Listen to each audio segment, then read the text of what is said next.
Welcome to our CVAL coverage here for the championships for 2025. We're down to just a few teams now. There are, 6 in the running now for the champion of the 2025 season. And today we're in the lower bracket. I'm Simo. Joined with me is Smoke. We will be covering Fisher versus Winthrop. But before we do that, how you feeling, Smoke? I'm feeling good. I just can't wait.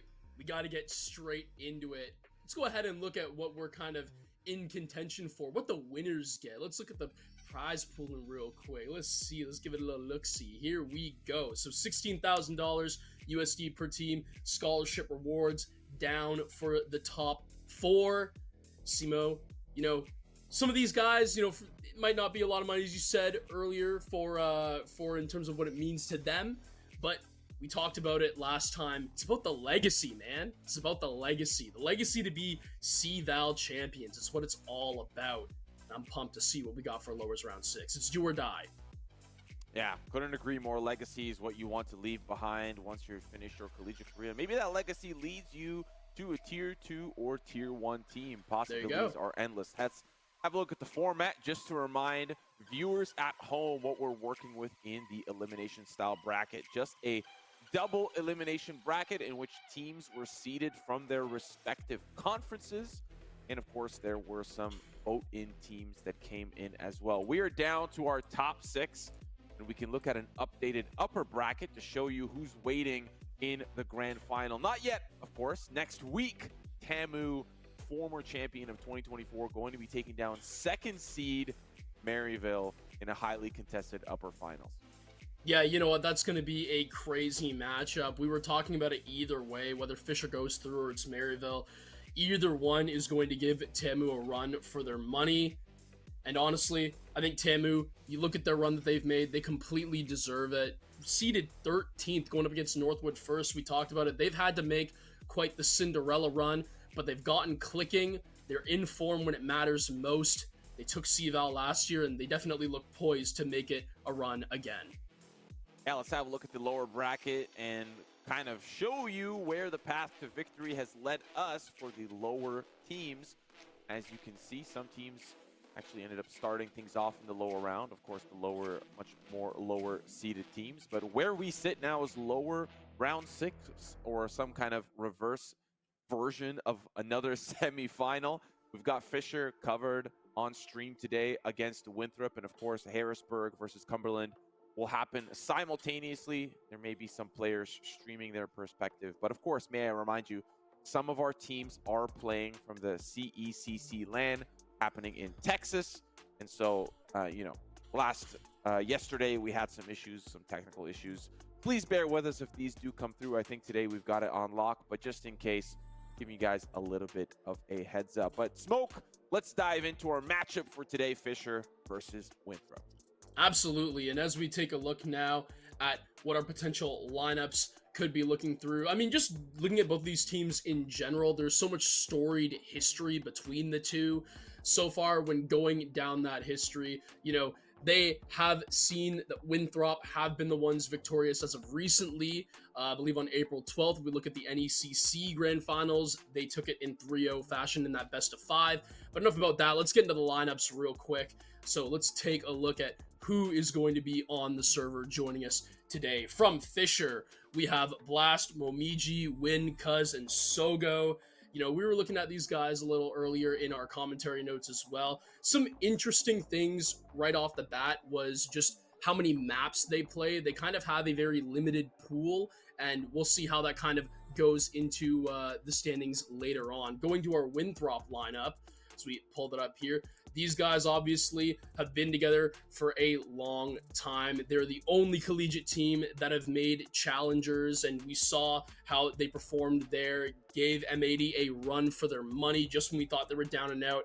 Ali, Flair, Infiltrator, Moobs, and Nasi. So there you go. You know what? These guys have been at it for a long time, and well, hopefully they're on a roll so far. They can keep it going. Yeah, for both these teams, respectively in their CVAL conferences in years to past, has been a competitive one between Fisher and Winthrop. Fisher has consistently been placing first in the East Conference for the past 2 years before moving to the NECC Conference alongside Winthrop. This is actually the first year that Winthrop has managed to take the first seed coming out from NECC.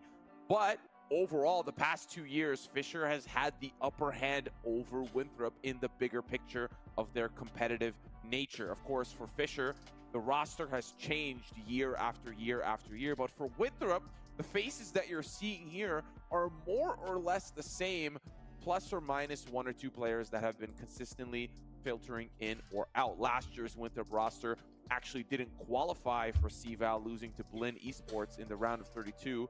RIP the dream. They had Jerk and Guck on the team back then, who are great, obviously, tier 2, tier 3 players.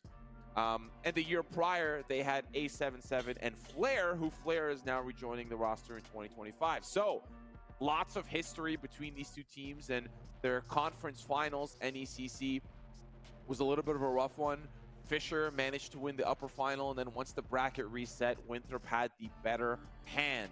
Back then, we were on Haven, Lotus, and Icebox in the grand final. Well, what do you see here? Lotus and Haven again. I think personally Fisher is trying to find out, or how can we well, I mean, it's just how the picks and bans kind of unfolded, but you know, Ascent is probably not where they would have wanted to go. Icebox, their preferred map, has been banned away by Winthrop.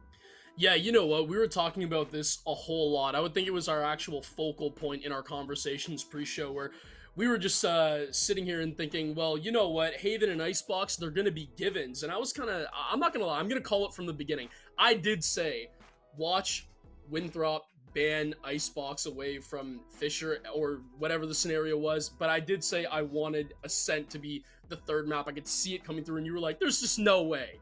There's no way I'll go crazy. Well, it's a crazy time we're living in, isn't it, Simo? The Lotus pick as well from Winthrop looking very good, especially when we see Fisher's stats on Lotus. They aren't exactly the greatest. We had them pulled up 28% attacking win rate on Lotus. That is absolutely abysmal. There's no real other word I can use to describe it. This has got to be better. So, I mean, looking at the pick and bans, how they go through, I definitely think Winthrop have the overall advantage. But then again, it's CVAL, it's esports, anything can happen.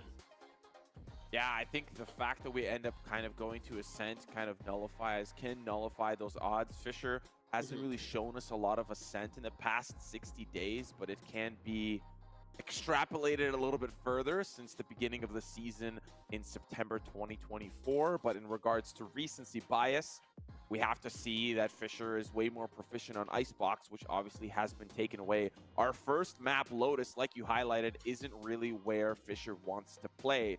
And for the opposite side, for Winthrop, Lotus is something that they are extremely comfortable in, boasting a 65% win rate across 17 games in the past 60 days. I think one thing that gives Winthrop the edge in this entire series is the fact that they are in challengers. They get so much weekly practice against tier 2 teams that are and have the potential to be tier 1 teams, which is why they're in challengers in the first place. Whereas on the opposite side for Fisher, you've got players like Blast and Win who are playing in challengers teams on separate teams, and Cuz, of course, as well, playing on a tier 3 team, Pigeons. So they've got great firepower. They've got a great skill ceiling. I know Win from way back in the day when he used to play with the French Canadians on Gen G in the early days of Valorant. So their firepower is there, but, you know, working together, that synergy that Winthrop have built over the course of having the same 3 core players from the past 3 years, and now being in challengers and getting that practice against tier 2 teams on a weekly consistent basis is undeniable. You cannot resist that fact. So, you know, if I'm predicting here, especially the fact that we don't have Icebox in this map pool, I think I probably have this Winthrop taking 2-1. Maybe the X factor being on Haven, considering Fisher's also pretty good on Haven. So what do you think? I know I kind of probably took my prediction off the rails there, but I think you maybe have some similar thoughts, to be honest. Yeah, I mean, going through from what I've seen from Winthrop in the past, and judging from what I've seen from Fisher, again, noting it how much of, I don't want to say a crutch Icebox is for them. Against Winthrop, it kind of is. Because looking at their past games, they've either been able to take it off of Winthrop, or at the very minimal, it's been the closest map out of a sweep against them that they've been able to muster up. So the other thing is, when you take that away, and we look at the other maps that have been picked out here, on Haven, right? We've seen that there are some struggles against Winthrop there. They haven't been able to win it against them for a little while. And then when we look at Lotus as well, I especially want to not only focus on that like abysmal attacker win rate, despite it being a 3-site map, it's also the problem is they have struggles, immense struggles defending C, which is really ironic because you would think on a defense on Lotus, you know, the Vise is such a staple pick. We see so many teams run it because you can just chuck that utility on C, and that way your defense isn't spread nearly as thin on that 3-site map.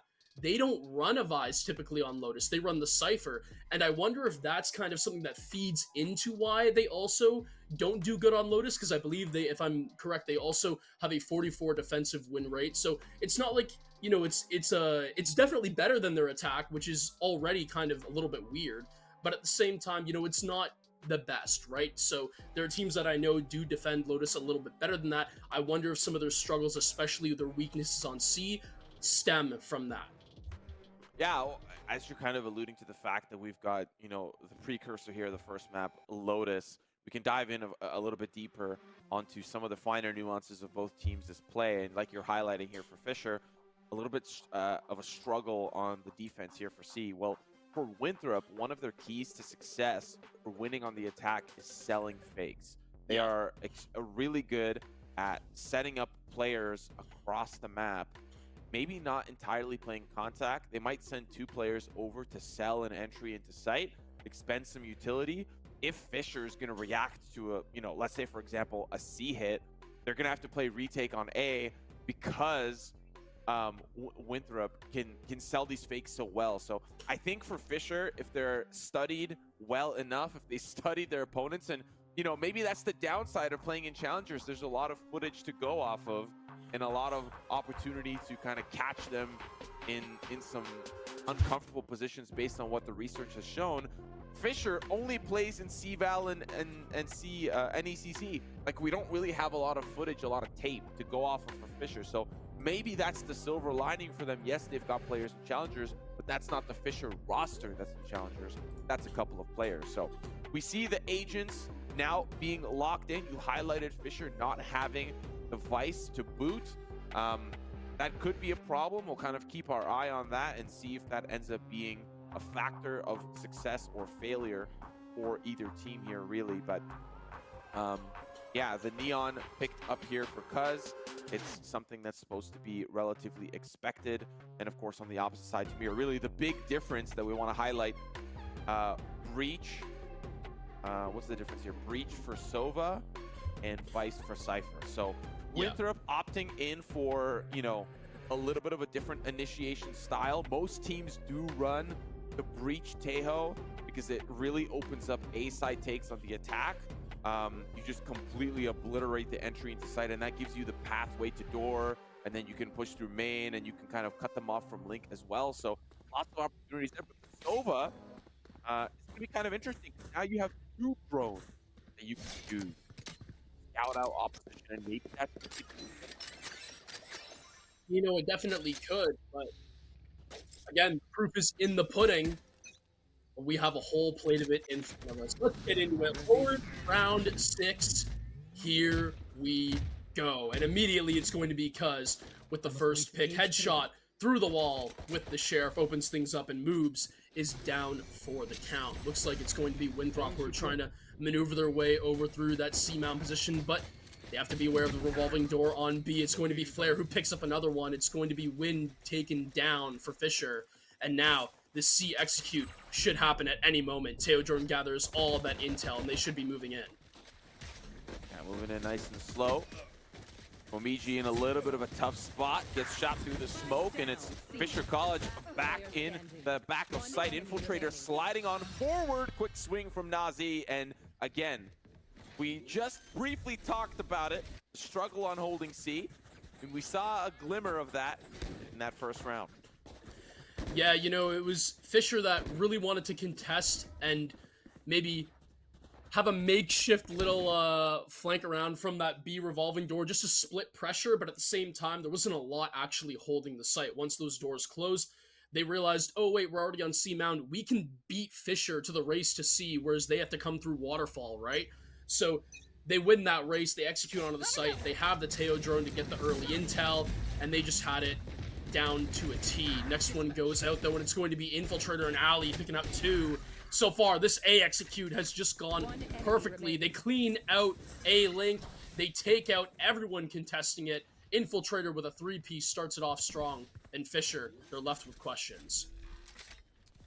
Yeah, just down to Sogo. Of course, weaponry not going to be the most ideal here in this particular instance for our Fisher Navy. And Sogo just looking to get some damage on the way out. You know, keep an eye on that high gear from Cuz. His entries into sight are going to be relatively quick. And, you know, obviously they don't have a breach to partner up here for Winthrop, but that seems to be not a problem. They've got more than enough Mateo. Looking at a couple of these replays, a 2-pronged effort, but of course, not really the most ideal weaponry. Momiji not there off the swing with the rest of his team. Maybe that could be a couple of more conversions for Fisher. So full buy now for Fisher. Let's see how they decide to stack up towards this A site. An interesting call as they have Sogo lurking, sorry, not lurking, but anchoring the C site all on his own. Will that be enough? I don't necessarily know. I assume the Vise is just going to kind of take a step back after watching what goes down on A, pick up that spike, and then immediately regroup with the team around C Mound. But judging from the pressure that we're seeing Fisher put on, this C site is definitely going to be somewhere where they look to hit.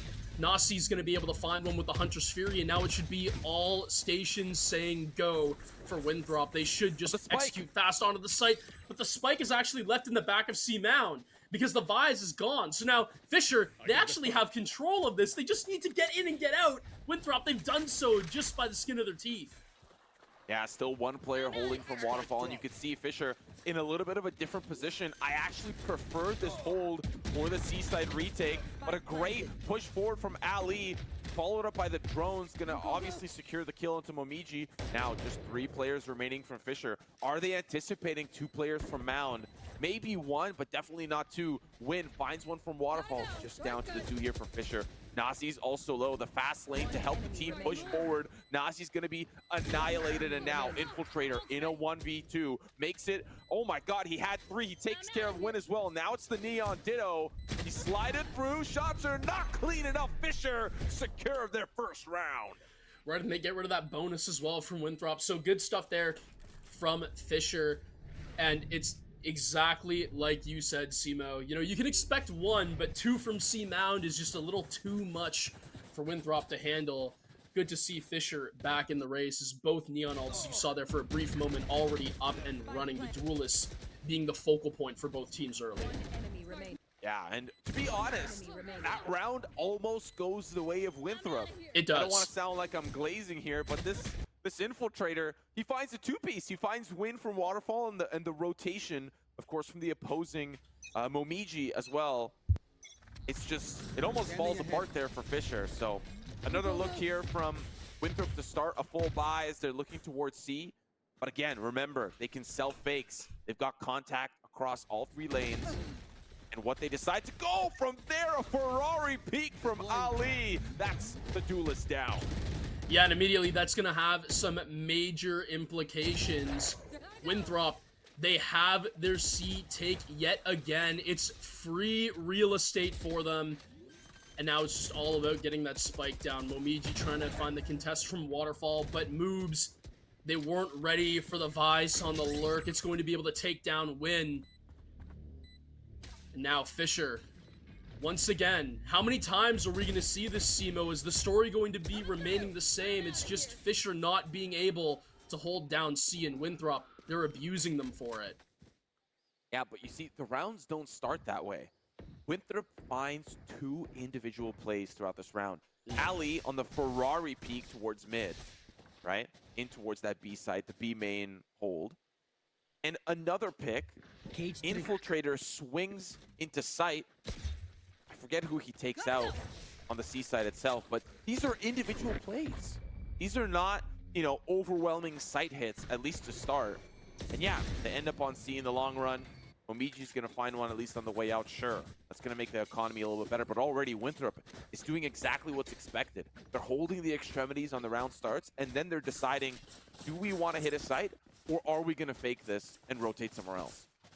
I think the other thing as well is you can't get lulled into that fake sense of security that, okay, now at least we know Winthrop's readable. They're just going to continuously hit us for C. It's like you said, we mentioned it earlier, they're really good at selling fakes. So this is kind of where I start to question where Fisher, what they're even thinking right now. I can already tell you, Winthrop have already overwhelmed them in the early rounds. Their pacing is just way faster. They're able to find Fisher out of position on multiple occurrences. And it's like you said, early picks are enabling them to take space. So you would think that Fisher, maybe you just need to sit back and kind of let the attack come to you a little more. But Winthrop, this is what we're talking about. They sell the C-Fake. Look at the mini-map. Wow. Yeah, Nasi is going to be able to get one and get traded out. But A is completely free for the taking. And Winthrop, they've done a great job of exploding onto the site. Yeah, they're fishing the extremities early, not really expending a lot of utility, maybe a little bit here and there, of course, on the round start. Moobs has completely opened up, and now he gets the comms here. He hears the footsteps coming through. They go in. He mows down 2 Moobs. He's good for it. Now one more Infiltrator gets spotted up by Sogo in the fast lane to retreat 2v3. A doable scenario for Fisher, but very difficult considering Winthrop know where Fisher could be coming from. The fault line for Sogo to come through, but guess who's playing down below? Infiltrator gets Goomba stomped, and now 2v2. Fisher lurking through the back of sight as the spike ticks, and they are running out of time. They need to move quick. Ali playing from tree. There's the aftershock, and as they swing in, lining up a quick trade. Now, the defense, the guided salvos to stop the defuse. Wynn's gonna get the frag, but not the round. It just doesn't come through in time. Those guided salvos, so key. They burn so much time off the clock when it gets dire, and you don't have the time remaining to take out that spike. And I mean, you got to give it to Fisher. You know what? Win and Sogo, they made a round out of it. You got to respect that at the very least. But I would not be surprised as I see there's a little bit of a pause here. Maybe a tactical timeout early from Fisher. That would make a whole lot of sense because of the fact that they have just been getting rolled when it comes to beating their other guys to the site. Yeah, it's been a very impressive performance thus far from Winthrop, and I think for Fisher, they're just trying to find the keys to the castle. You saw that last round. They were really trying to stack A and then Ferrari peek out onto, stack C and Ferrari peek onto Mound, but, you know, it didn't really quite work out for them. They find at least a trade, and that's not really what you're looking to do. And, you know, for Winthrop, what's crazy about their attacking win conditions is that they haven't lost a round in kills in a post-plant scenario. They've lost rounds in diffuses, of course.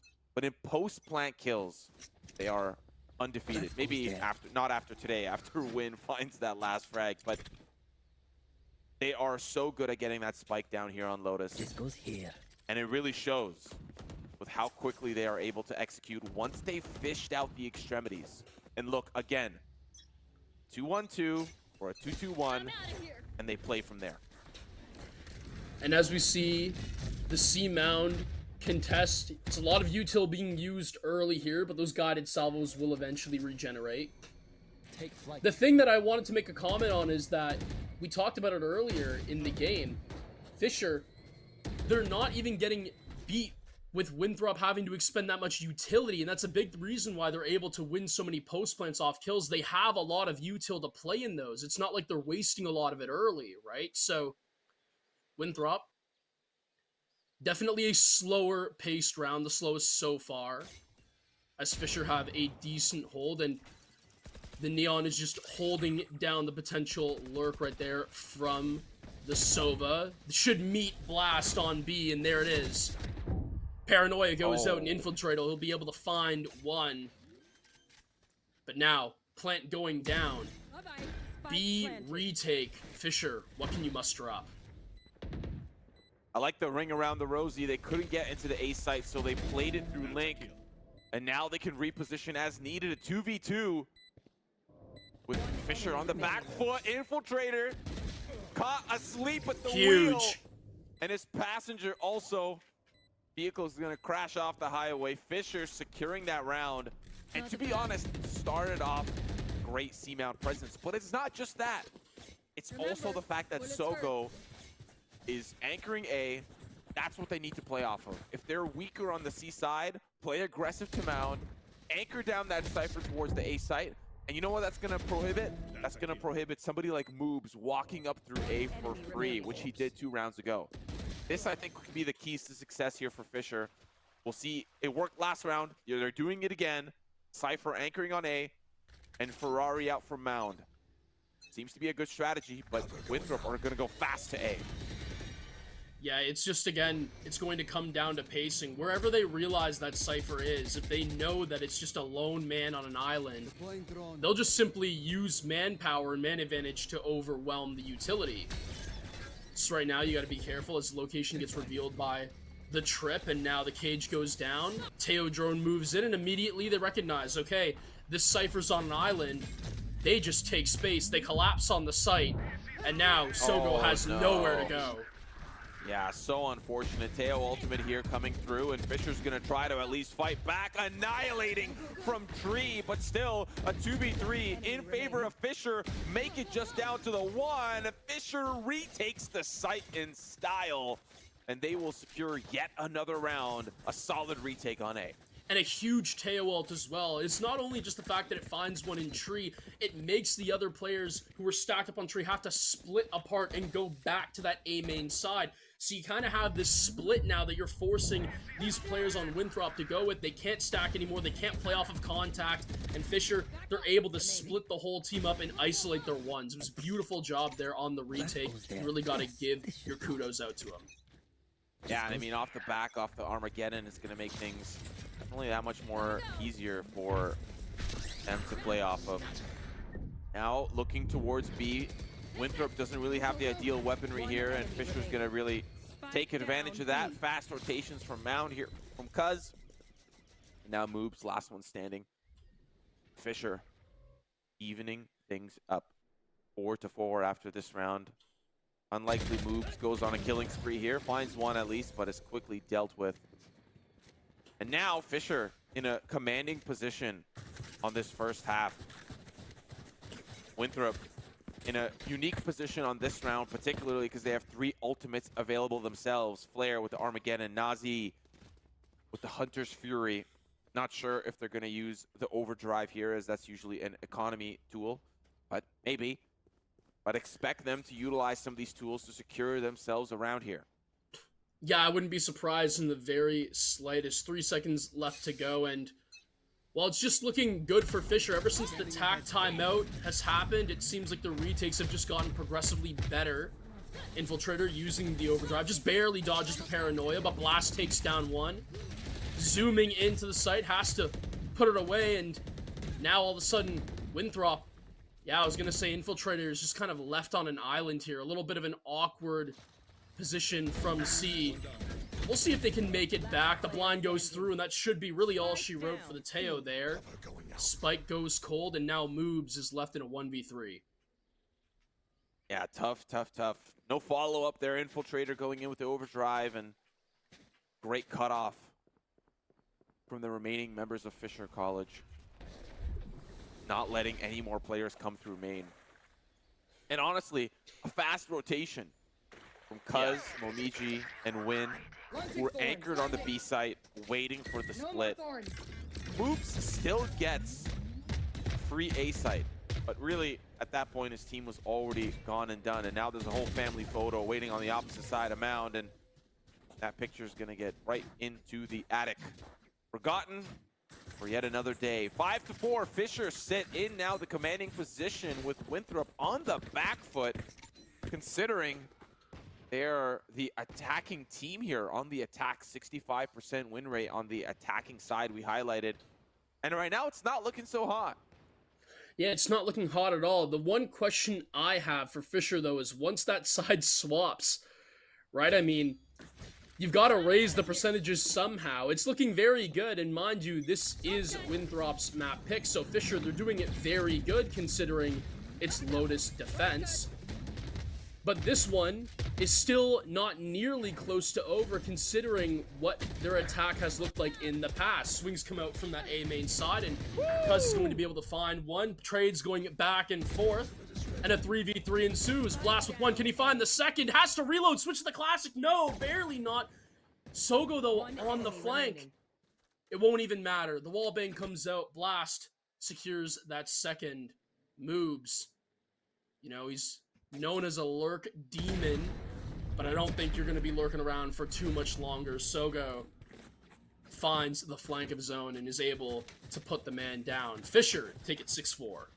Yeah, that frag from Win while concussed on Infiltrator. Dirty. This man's got the whole world working against him, and he ends up with that.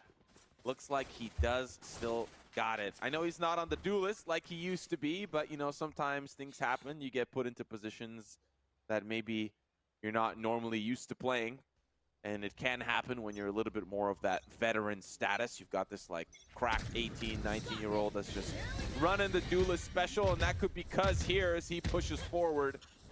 Guided salvos, moves, waiting, and he's gonna get fried from the rotation from B main. That's 4 members of Fisher leaving Sogo alone on the A site. They use the Armageddon to clear back of sight. They're getting that spike planted, but look, Fisher rotating in from rubble. They're so Winthrop fast. expect players coming in from tree.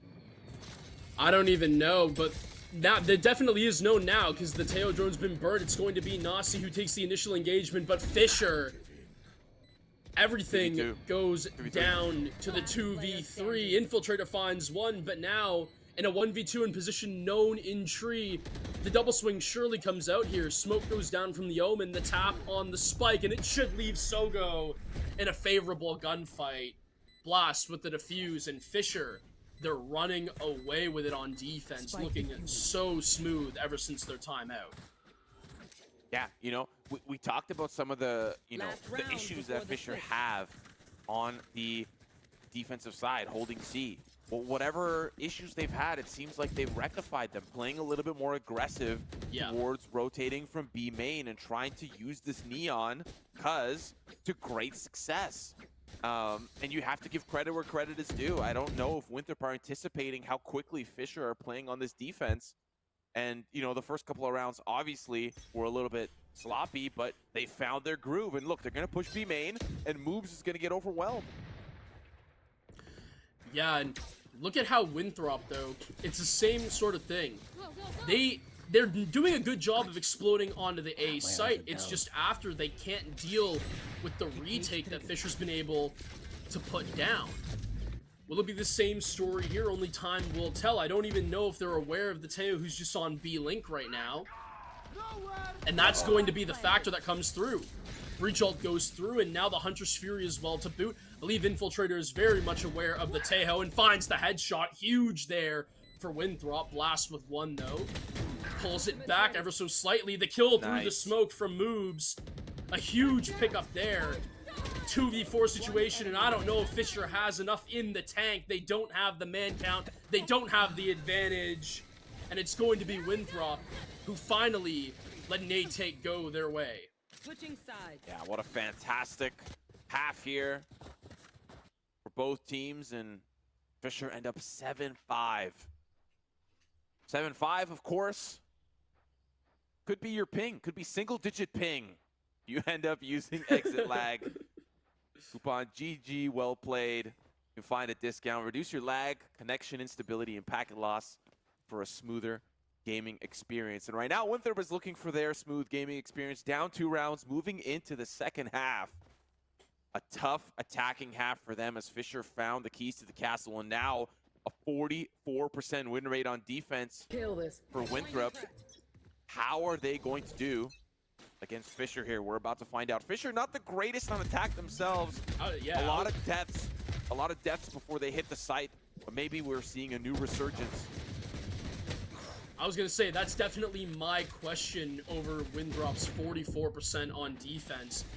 I want to see what Fisher looked like on Lotus attack, because the stats don't tell very well. But you know what, Winthrop, we've seen performances from them where they can be on their day and then sometimes they're just not, and right now they need to figure something out. Fisher, Paranoia goes in, and that's going to buy Cuz the space to move on through. The C take has been successful, Spike being planted, but the contestant waterfall is too heavy. 3 and Moves is going to find one onto Cuz on the off angle. The swing comes through. Winthrop, they're just dominating Fisher, exploding back onto C. They just could not deal with the pressure, and Winthrop, they are successful in their retake. One of the things that I noticed about Fisher is that they struggle a little bit getting deeper into the site. They get that spike planted, and then they kind of just facilitate out.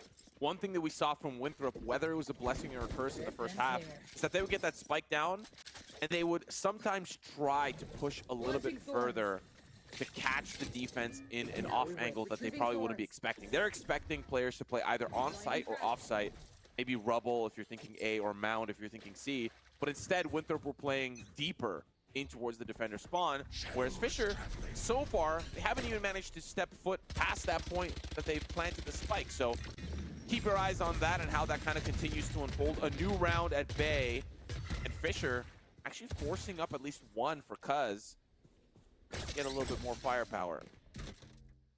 Yeah, and we'll see how that goes to them in the long round. That's their controller down, so it is what it is. No Omen Lurk this time for Blast. Don't believe they're aware of Move's positioning. And judging that you're swinging this close, when you have a Stinger looking at you, it's probably not going to go your way. Moves with a first. Does he see the second? No, Momiji puts him down. Quick headshot, but the Spike's gone cold.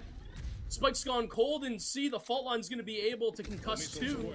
But you're just going to see the guided salvos are going to protect that positioning. And now, the breach going through with the plant, but that Neon so quick flare joining in the gunfight, and it's just going to be the pace of Winthrop's quick take back that Fisher just cannot deal with. And they tie it all up 7 apiece. 3 off the back for Winthrop. Yeah, early differences I'm seeing on this defensive half. Winthrop very quick to adapt onto rotates. Heavy presence from Winthrop on this A side to start. They're not letting Fisher even pass the Rubble. We'll see if that is a continuing trend. They're smoking off between Root and Rubble, and then they're playing contact off of that. They're leaving their Moves God on the C side to anchor on himself, and they feel comfortable with his ability to do exactly that and slow Fisher down. And that's what they need, because if Winthrop are going to rotate fast from Waterfall, that's going to be the key. So they felt early contact from A, didn't find anything, and now look, Infiltrator rotating over, contact towards B main. They are fishing for information. And at the same time, right, the problem is Winthrop, they're so much better at being able to retake that C area, because when you're running a Vise over the Cypher, the element of time is a lot easier to buy. You have to trip that wall, you have to trip those spikes, and you're not going to move through that. So it just buys time for information to be leaked, and positioning can then be easier for Winthrop to obtain. Right now we're seeing that they go from C, they try to look towards A, but now it's just back to the basics. The teleport comes through, Spike's tripped, but Infiltrator has Win in a gravestone. The slide comes through, and he's going to find Blast as well. Momiji finally finds the refrag. 30 seconds left. But again, with their positions known, Fisher, they're going to back out last second. They're trying to test B now. Ali known. Position known on A-Link.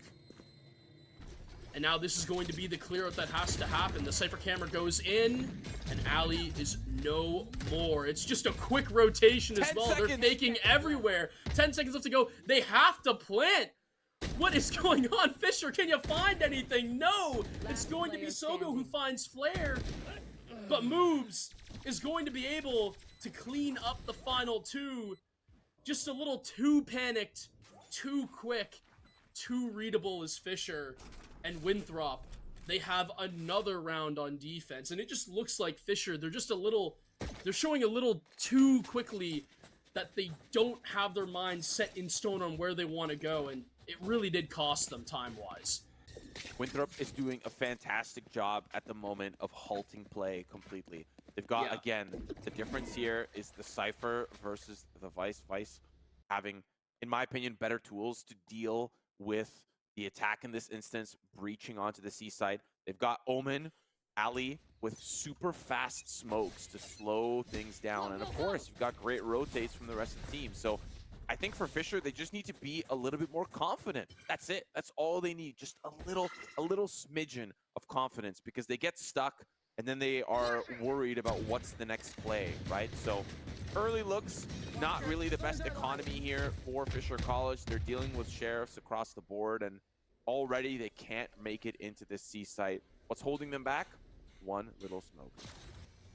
Yeah, you know, it's unfortunate, but we've seen what happens sometimes when, you know, teams, they see that Omen smoke and they just, well, they get a little too antsy, they just back off, and that's, you kind of have to, because you also can't deal with that Vise wall that's down as well at the same time. It's just brutal, so you have to switch up. But Winthrop, they know about this. The bait comes through from the cage, and it will show B, but now all of Fisher, they're going through from C. The paranoia comes out, though. Ali, he's aware of this. And now with 35 seconds left to go, Simo, it's the same sort of situation. They're rushed, and Winthrop, they know where they're going to go. Left.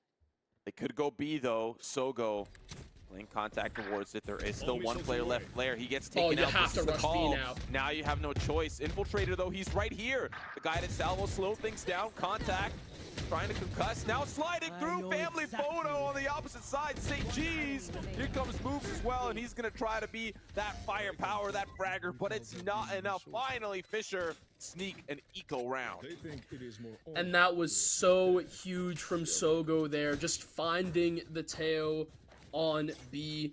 Immediately, it was the solo hold. The call goes out, and you saw on the minimap, Simo, it just looked like a pack of rabid wolves chasing after an injured deer. It was just so quick. They immediately collapse onto the site, and, well, Infiltrator, not the best case scenario for your slide. It's unfortunate, but you go through and you see 3 immediately. Moves isn't even going to see anything, because you can't see when you're dead.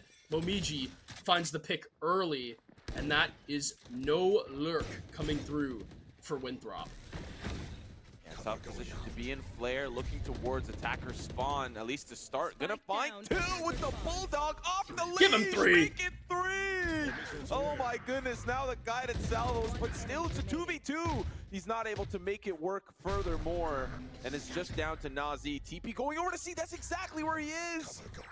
And he's gonna stick it. He's got the spike, but still Nazi a little bit unaware. Not hearing exactly those footsteps collaborating towards that C side. He's going to double back, but still Fisher, 50 seconds left on the clock. Going to rotate towards B. It's just so tough. We were talking about guided salvos. I don't know if you saw there, Simo. Momiji found 2 with his own, and it really gave them that back into the round. Recon Dart goes up, but there's so much that Nasi has to do here. Blast, able to see him walk into the smoke, and that's going to be all she wrote. Fisher is doing a good job these last 2 rounds to find their footing. 9-8, and they're looking comfortable, albeit on Winthrop's map. Absolute insanity.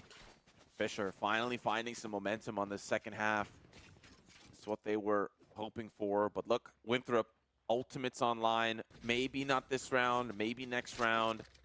But by then, we could be 10-8, 11-8. Fisher, right? The Grim Reaper knocking on the door for this first map. Cuz moving forward fast, Ferrari peak headshot finding 2. The Hunter's Fury is gonna answer back, but still the odds ever in the favor here for Fisher. I was gonna say, an Infiltrator, he's actually gonna fire back as well with his own Neon ult. Position known, the Paranoia just misses, reswing on to win. The bullets are going all over the place, but the right ones hit when they matter most. Moves with 1. position known on A stairs, but he also knows about Momiji, and it just should be the Marshall that comes through in the end, spells the end for Fisher, spells a tie game for Winthrop. 9 apiece as we head into round 19. Yeah, some ultimates used there. Definitely brought the value. Hunter's Fury from Nazi finds Cuz, and of course the overdrive for Infiltrator helping him. I don't really think it was that big of a factor, but you know, trying to secure what they can, and now we're tied up 9-9, a really close series. And we talked about that conditioning on A. Let's see again, a smoke between Rubble and Root. 2 fast lanes across the board, as now it's just an absolute monster fest. Surprise! Someone on the other side. Fisher finding the upper hand as the Armageddon here for the opposite Tejo Flare. But is that enough? Now a 3v2 with Flare and company. Do they expect Sogo the Paranoia to follow up? He is as good as gone and moves the grand finale. Can he follow them through? Sogo's gonna play contact, and he will put the nail in that coffin. 10-9. And wow, you know what?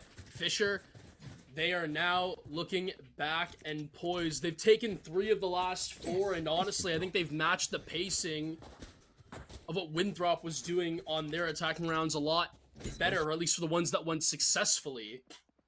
Fisher, it seems that they've gained a little more backbone. I'm noticing that as well on their new attacks. They've sort of ironed out that issue. We're seeing them kind of make these quick last-second decisions. They find the picks because they're not scared anymore to challenge on B. And then when they have that extra frag, the call gets made. Win, able to take down moves early as well. You still have to trip a bunch of this Vi's utility, but you could just explode onto the site, and that's exactly what the Neon's done there with the fast lane going down, cuz the first one in wins this race. The intel from the Teo drone's not going to find anyone, but it's very well known from Sound the positions are known. Fish, a dirty peek onto Waterfall, finds Flare in a 2-piece at that, but Infiltrator answering back. The Aftershock, you have to swing in, and Momiji knows this. Able to pick up the opposite Neon Alley. It's a tough position for you to be in. Guardian in hand, the Paranoia comes out, should be assisted in the swing, but the contact's gonna get played off the Waterfall swing, and Sogo is gonna be the one to put the man down. Fisher looking good on the 11th. We're getting closer and closer, Smoke. We the are. map that Winthrop selected as Fisher 2 away from closing this out. Winthrop had some good looks, but it hasn't been consistent enough against Fisher. And Fisher, might I say, I'm impressed. Past 60 days has not been kind to you on Lotus, and here you are showing up and showing out when it matters most. And that's important. Great teamwork coming out from Fisher. This round, Winthrop looking for aggressive control over the A side, and again, leaving moves to his own devices.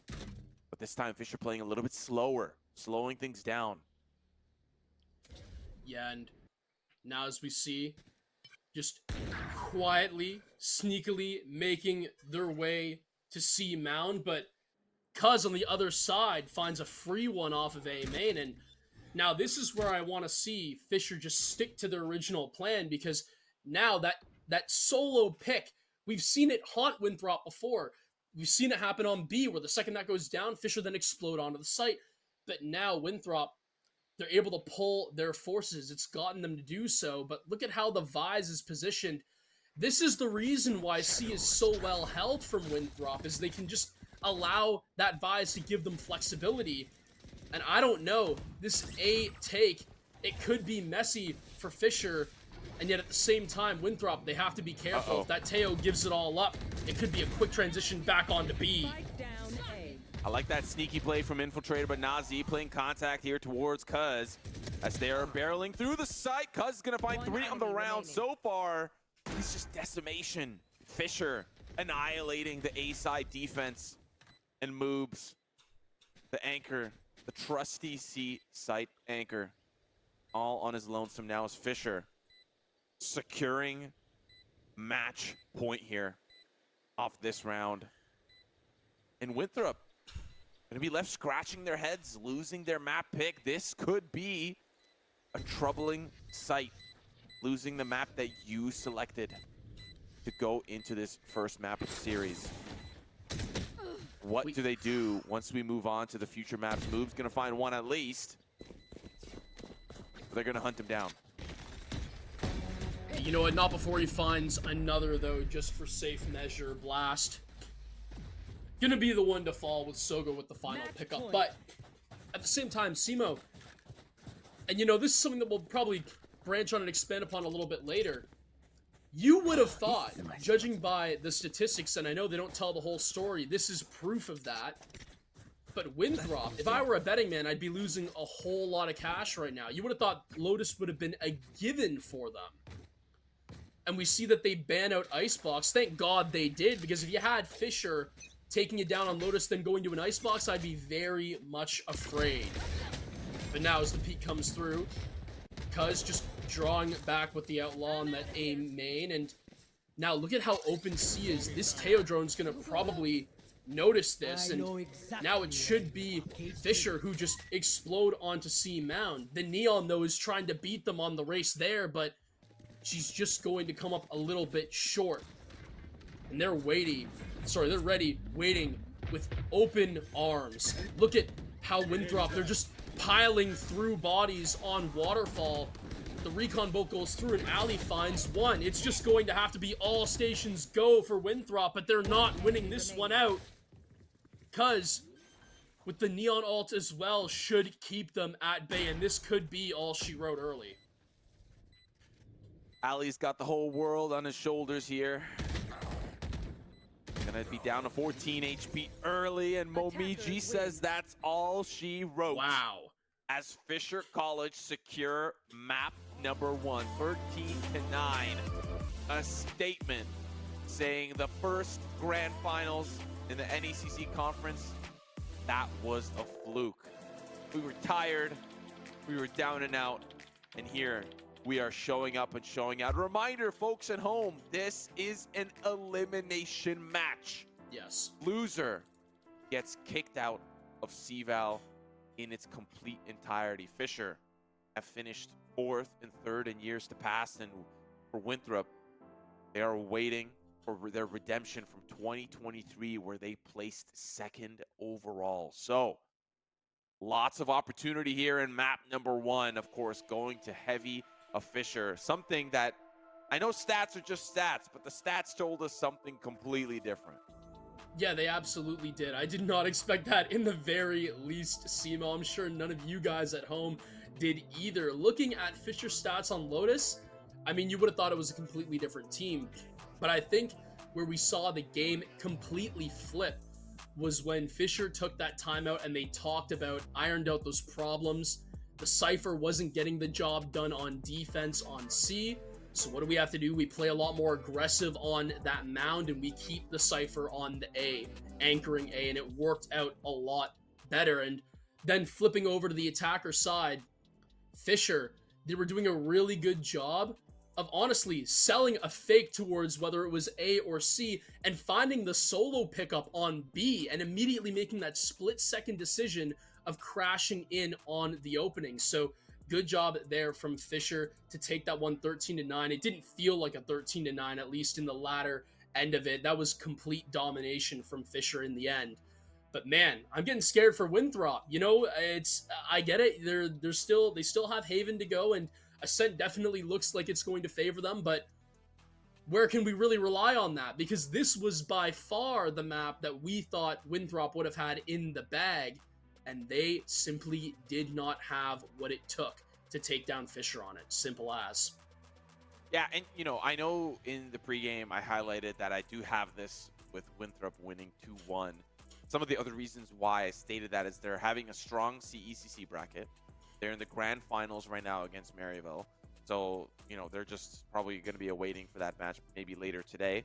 And they just are coming off of a win in Challengers over QOR. So, you know, they're on a hot streak. They're on a heater. Maybe their strength is kind of fizzling out, and, you know, they're kind of running out of steam here a little bit. They've used all their juice on Challengers and CECC. Definitely CECC, considering it's been game after game after game over the weekend. So We can also allude to that fact because Fisher is not at CECC. Let's make that clear. They did send a roster, but it's not this roster that they ended up sending to Texas.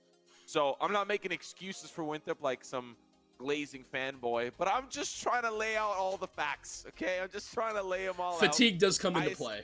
Yeah, I do have to give credit to Sogo. Oh my goodness. On the attacking half, he made so many lurking plays towards B. He constantly was that point person for Fisher to decide whether we're going to C or whether we're going to A. Constantly, especially in the first kind of portion of that attacking half. They were trying to go C. It didn't work out. Sogo finds a pick on the B site.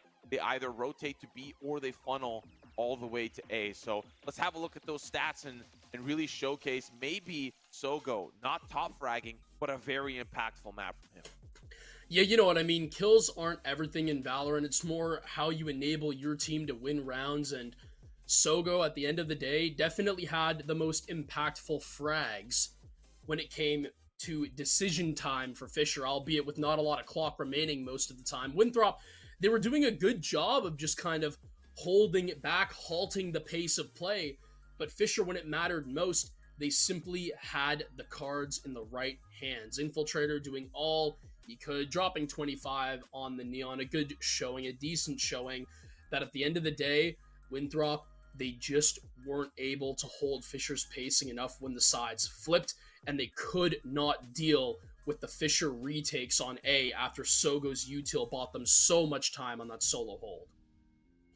Yeah, I'm very impressed with how Fisher performed here. I still think that Winthrop had some good looks, but it just wasn't enough, especially on that attacking half. Yeah. Fisher really just had their number, and Winthrop really slowed down pace-wise.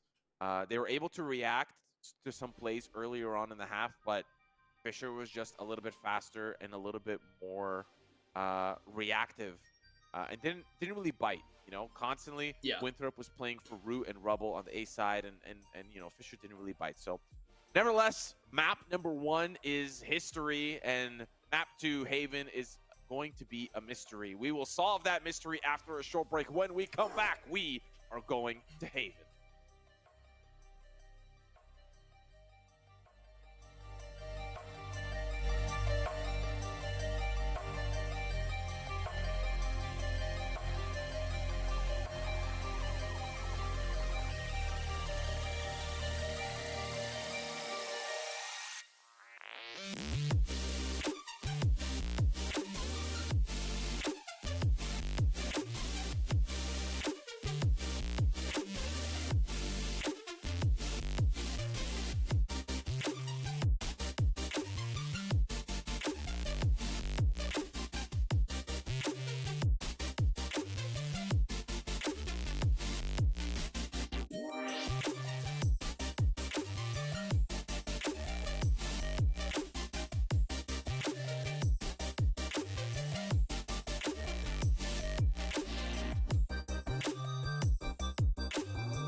Welcome back, ladies and gentlemen, to our CVAL coverage here on the desk. Simo alongside me. Smoke, we just finished our first map with Fisher taking down Winthrop on Lotus 13-9. And Smoke, we are about to dive into map number 2, which is going to be Haven. So, for Haven, what do we feel like is going to go down?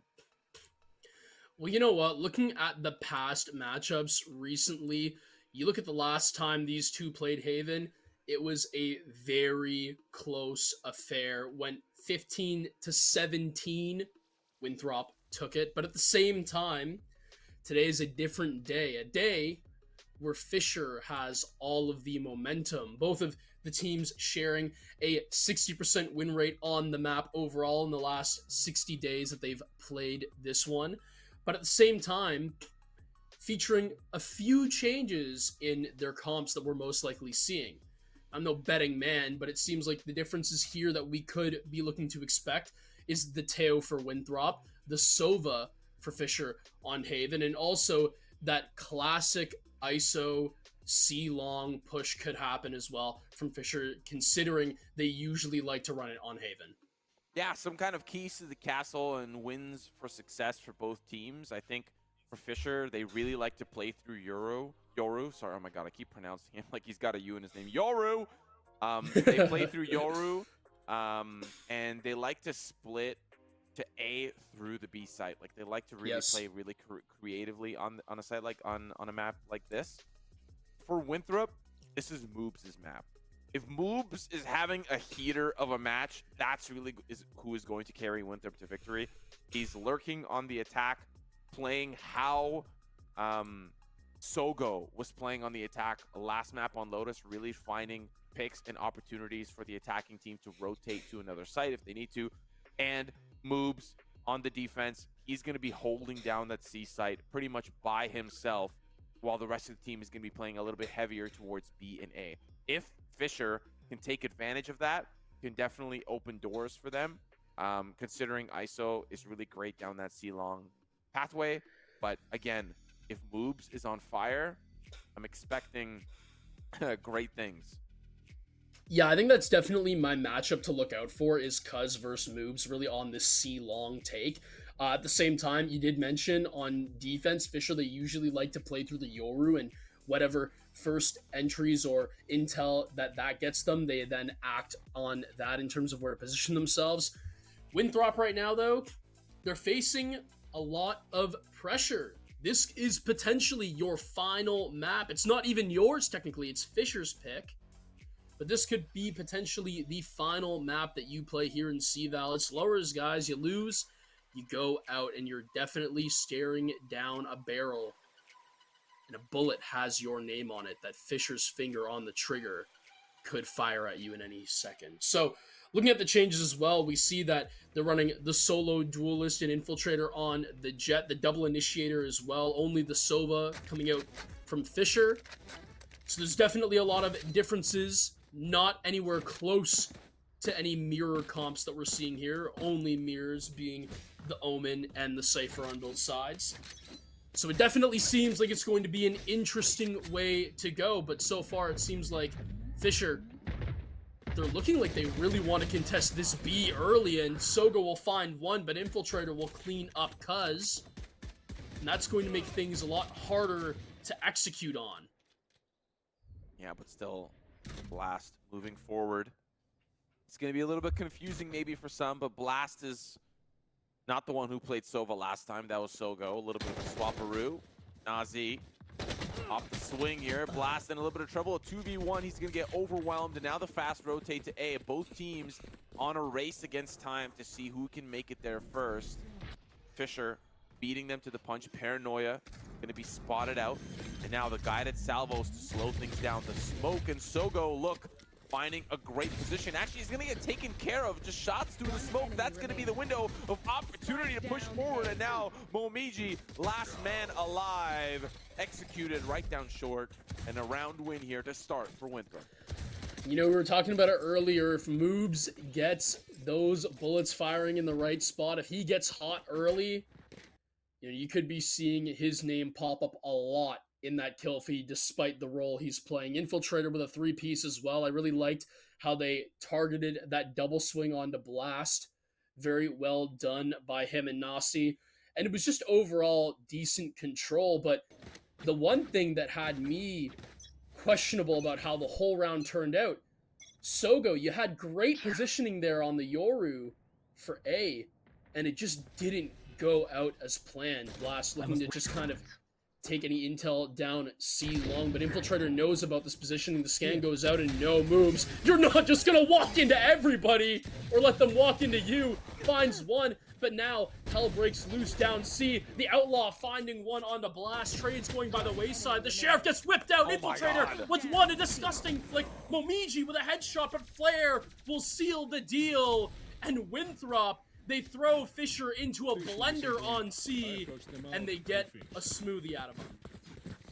Yeah, I like the fast rotate here from Infiltrator to assist moves, and honestly, we're not really going to see a lot switch up here for Winthrop. Moobs is going to be that guy on the C side, and the fast garage play, we'll keep an eye on that if that's going to be the conditioning efforts here from Fisher as they look towards C once again. And again, eyes on Moobs. How does he deal with this full buy round for Fisher? The camera is going to give him that early intel. Shot out. And they know something's cooking over here. We've got Winthrop working towards mid as well. Yeah, you know what? I want to point out right now that taking C when your ISO doesn't actually have that wall in play for this round, it's looking a little bit grim, but Blast, despite all of that, seems like it's going to actually be Fisher who say, you know what, we don't need a wall, we can just move up. But Nasi is trying to deny them that notion. Finds two down C long, switches to the classic, makes it look like art. And in a 2v3 scenario, the onus is on Fisher to make the next move. Yeah, and this is the full buy round. It started to look a little bit rough considering Winthrop lost a member towards mid and Nasi really redeeming. And that's just good timing. Winthrop. Gross. Oh my goodness. On the anti-eco, my lord. What a great round. 3 in a row. This is really not what I think we expected, considering both teams boasting exceptional win rates on both halves. And this, Fisher struggling to get the spike even down at this point. Well, you know what? In a war of two titans, one will always have to become victorious, ain't that right, Simo? And right now, Winthrop, they're definitely looking like they're trying to get their get back for what happened to them on map 1.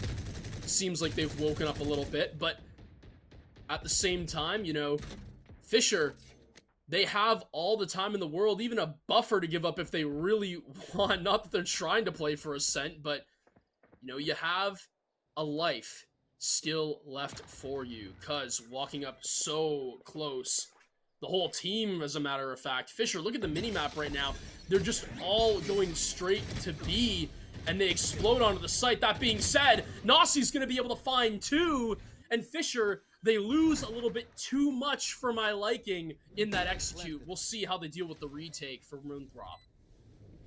Yeah, but they do get a weapon upgrade. That's going to be Momiji playing contact towards A-Link. He's going to be moving forward with that Vandal. On the opposite side, it's Winthrop having business as usual. Ali putting that nail in the coffin. Despite the weapon upgrade that they found, Winthrop only losing 2 in the big picture.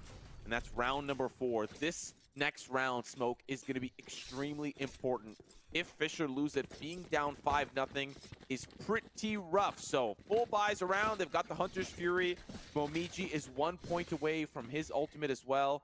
A couple of other members are 2 points away. So there is some potential here as we look at some replays of previous rounds. Yeah, and I think we're also seeing a Fisher timeout happen here. It would make the most sense, obviously. And what you were saying earlier, right? If Fisher lose this round, I mean, we could be potentially talking about a 0-7 start for them. 0-8 maybe, if it takes them that long to really get the ball rolling.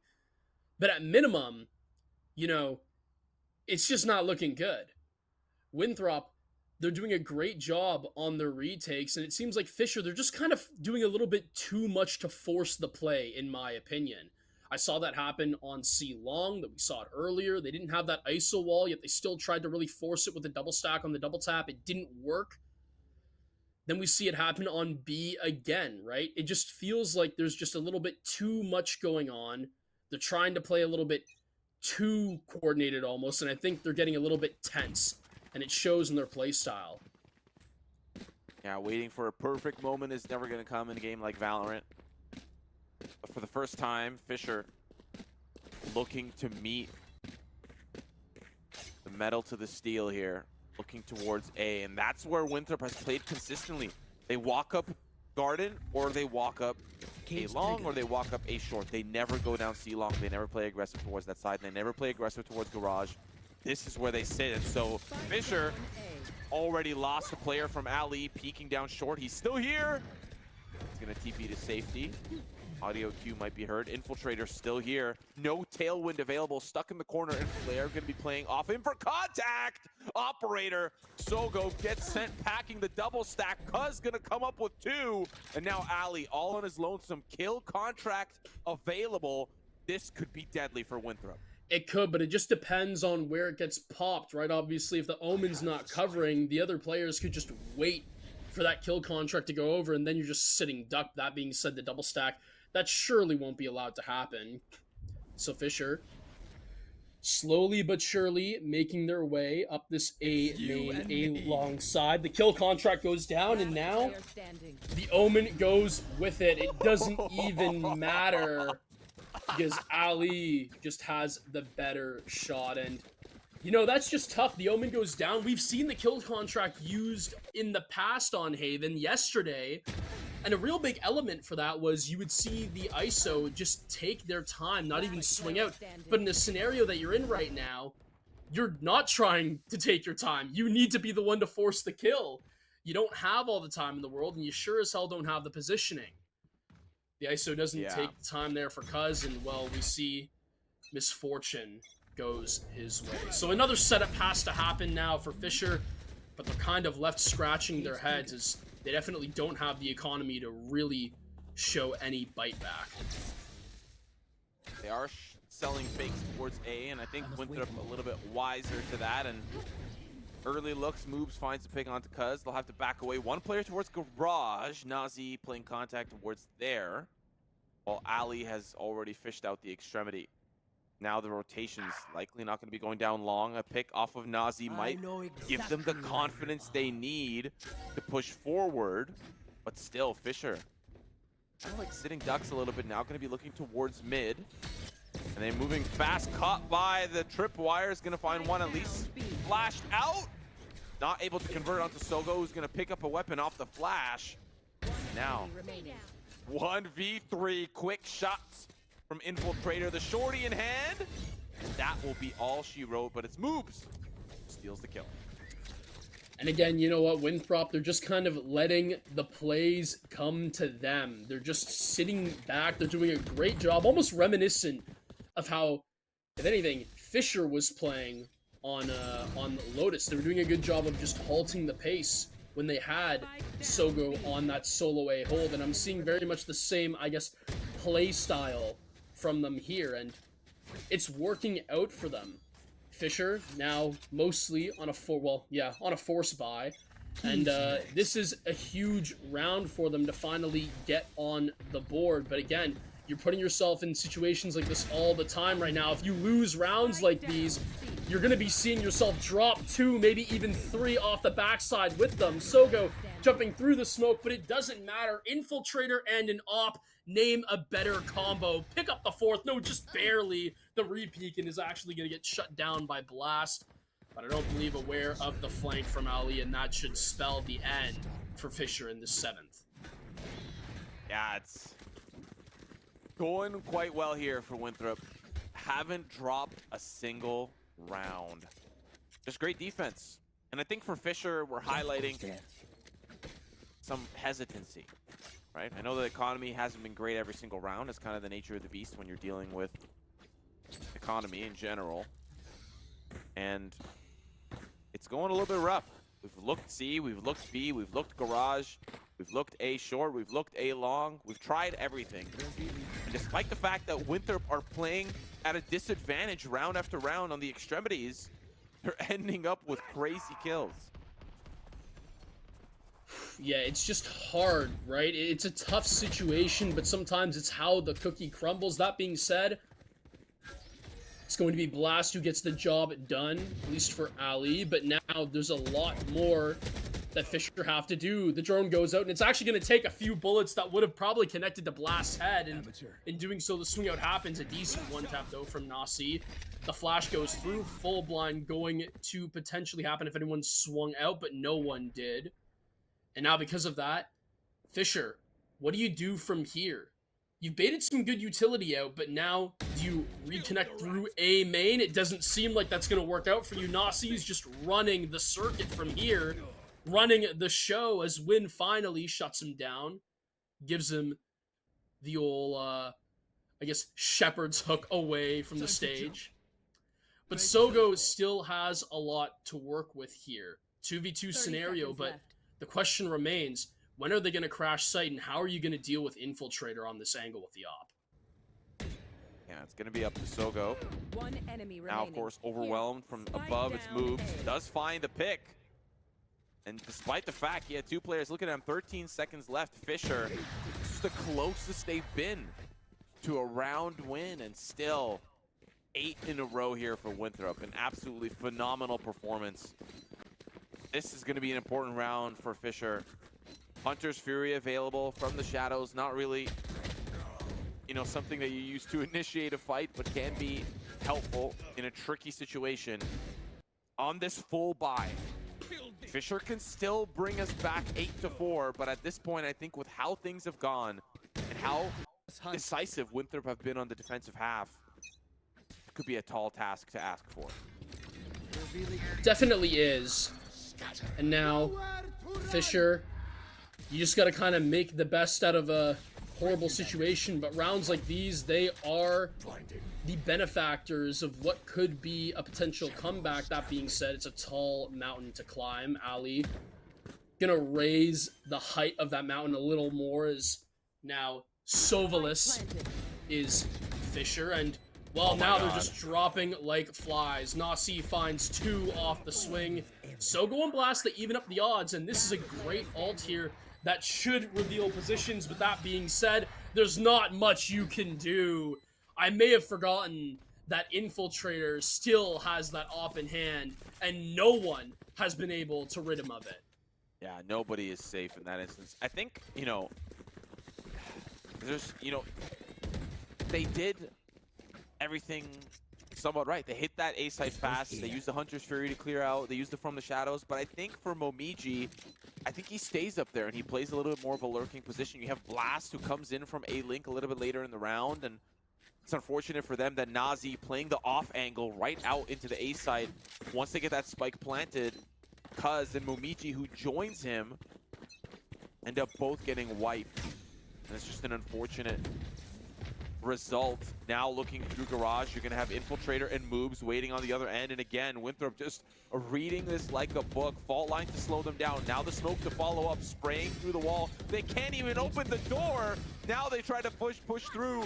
Moobs caught on his lonesome. The blades are out. Not going to quite finish anybody as the Armageddon comes through to push them out of Garage. But look, Ali wrapping around from the back. He's TPing forward. Spray's good. They take him down. Fisher behind an avenue. The kill contract. It's 2 players left. And that's the end. They've clawed this one back into action. And yes, they're down by a whole lot, but you have to start somewhere. Wouldn't necessarily recommend peeking into Infiltrator right now. The man's on fire, but he doesn't have that op in his hands for this moment. But now, how do you crash site Nasi? The lone one holding will be taken down by Blast. Couple shots go through, and this one, you would think, barring a miracle, too tall of a task for Infiltrator to deal with. Maybe you just want to find 1 or 2 picks and then get out of dodge and just save. But Fisher, they have a little bit of something to work with. One known as the jump peak was shown. Just some quick little peaks here and there, but the double swing comes through, playing off of contact as you should. No one gives infiltrators any freebies. Blast cleans them up, and Fisher are on the board. Yeah, but I mean, the economy, it's pretty chill for Winthrop. I think they'll be fine pretty much till the remainder of this half. We're going to have full buys round after round after round after round. I don't think it's something that they are super concerned about. Ultimates available, Neural Theft from the Shadows, a couple of kind of contingency plays there. Maybe Rolling Thunder will come through from Nazi, but again, Winthrop back to their devices, playing aggressive towards A. Ali has already moved up, and they are slowly starting to become a little bit more cognizant of it, but do they expect second breakfast? With Flare 2 pushing up through short. Nazi supporting from the opposite side. Fisher slowing us down. Well, again, we've seen sometimes they do that a little bit too much. Sometimes they're a little bit too slow. But when they speed things up, usually good things tend to follow. So now we see that Fisher are looking to just sort of wrap back around. They definitely don't want to be going back into this A site, is at least what their movement has told me. And if anything, looking towards B, but clearing that garage position, whoever peaks that, I'm just going to go ahead and say it right now, Simo, they're gone. So garage is not anywhere where you can contest right now, or at least you got a snowball's chance in hell to clear it. So looking back over to that A side is now Fisher. They've taken their time, they've analyzed, they've weighed their options, but at the end of the day, a call needs to be made. It's going to be the suppression that comes out, but Nasi is going to be able to find the head of Win. 10 seconds left to go, full blind, but it will not matter. Flare finds one, and at this point, the spike would have had to start getting planted. I don't actually know, it might be very close. No, the planter goes down, and Winthrop, they have the first hit into double digits. Yeah, not looking good here for Fisher, and I like the fact that they slowed down the round, but Winthrop were really anticipating the A hit all along. They had tripwires towards C. Fisher has not really played towards long or conditioned them at all, so Winthrop feel comfortable playing a little bit more, you know, leaning towards that A side and fishing for intel towards B and A, and that's what they've done round after round, even after that first initial engage. Boobs putting this camera here, and if it doesn't get shot, guess what he's allowed to do? He can play towards garage and play towards B, and they can play the extremities how they want like this, but for the first time, Winthrop coming up a little bit empty-handed. Dimensional Drift now going to chase down this pesky Teo, but he's going to be joined by Nazi. A little bit of support, but it'll allow them free reign on the A site. But look, pay attention to Blast later in the round where he ends up. And now Infiltrator spelling the end for Win. You want to know where he ends up? He ends up 6 feet under, but Infiltrator's going to join him. Sogo with 2. I have the spike. And now all goes down to moves. Well, we talk about how the lurk can come in so handy, but your position is known, and the lurk simply took just slightly too long. Fisher did good to avoid it. They're certainly going to play off of contact, and the second those shots come through, the adjacent swing happens. A good job from Fisher, but they have a lot of work to do. Yes, they do. Tough, tall task as we finish off the first half, and when you get an opportunity, you can finish off your placements in ranked if you use exit lag to improve your gaming experience. The multi-route connection technology ensures stable and optimized gameplay if you use coupon GG. Well played. And this one has been very well played by Winthrop so far. 10-2 in the first half, moving into now the attack for Winthrop. Again, taking a page out of the moves book. Blast setting up towards C, but Winthrop liking to play towards the mid. And we'll see how that goes for them. Teo drone through garage is going to spell out information, and it says, hey, we got 2 known, and the slide comes on in. C is going to be the point of contest. The Aftershock gonna have to make a move on Sogo, but he thought he almost found two there. Ali closing him off, and now can get the plant started. C-Long being held by moves, and Win has a lot to do from that defender spawn. Looking to kind of go towards Garage, but this one's going to be tough to swallow. Yeah, tough angle to clear behind the jump up, but the Aftershock going to help with that. And then now the players in Cubby Win all on his lonesome. Recon Bolt's definitely going to tell him, but he needs to know, but he's sticking the plant. There's a one-way there. It's now gone. He's got it up to half. That's already massive. There's the swing, and of course a tall, difficult task for Win to accomplish. 11-2. You know, if I'm Fisher here, I'm forcing up. There's not really a lot of options left for you to kind of consider. See, maybe a stinger. If you don't force up, you risk the map, but maybe Fisher considering checking out, going over to Ascent. We'll have to see once we get through these replays. And it was really just a bloodbath on the site, but you know, for Winthrop, this was a successful C hit. We didn't see a single successful C hit from Fisher the entire map in that first half, and that's a little bit rough. Yeah, it's a little bit disappointing as well, given the comp that they're running. You would have thought the ISO would have given them some flexibility on that, but clearly Moobs is just the king of C, and well, right now, no one's able to take that away from them. Whether it's attacking, whether it's defending, Winthrop, they're getting it done on both sides. Ali through the smoke finds Momiji, and now Infiltrator getting in on some of the action. Plant goes down, but a 3K for the Omen spells map point for Winthrop. Well, again, gonna have to force up. Unfortunately for us, we haven't really seen a lot of conditioning to really analyze what's going good, what's going bad in this second half. When you lose the pistol, it is what it is. We've had teams that have had successful maps, but they're really bad at pistols. You know, like it is what it is type beat. And in this situation, down 10 rounds, it can be very difficult to kind of come back from. But at least someone's got a gun.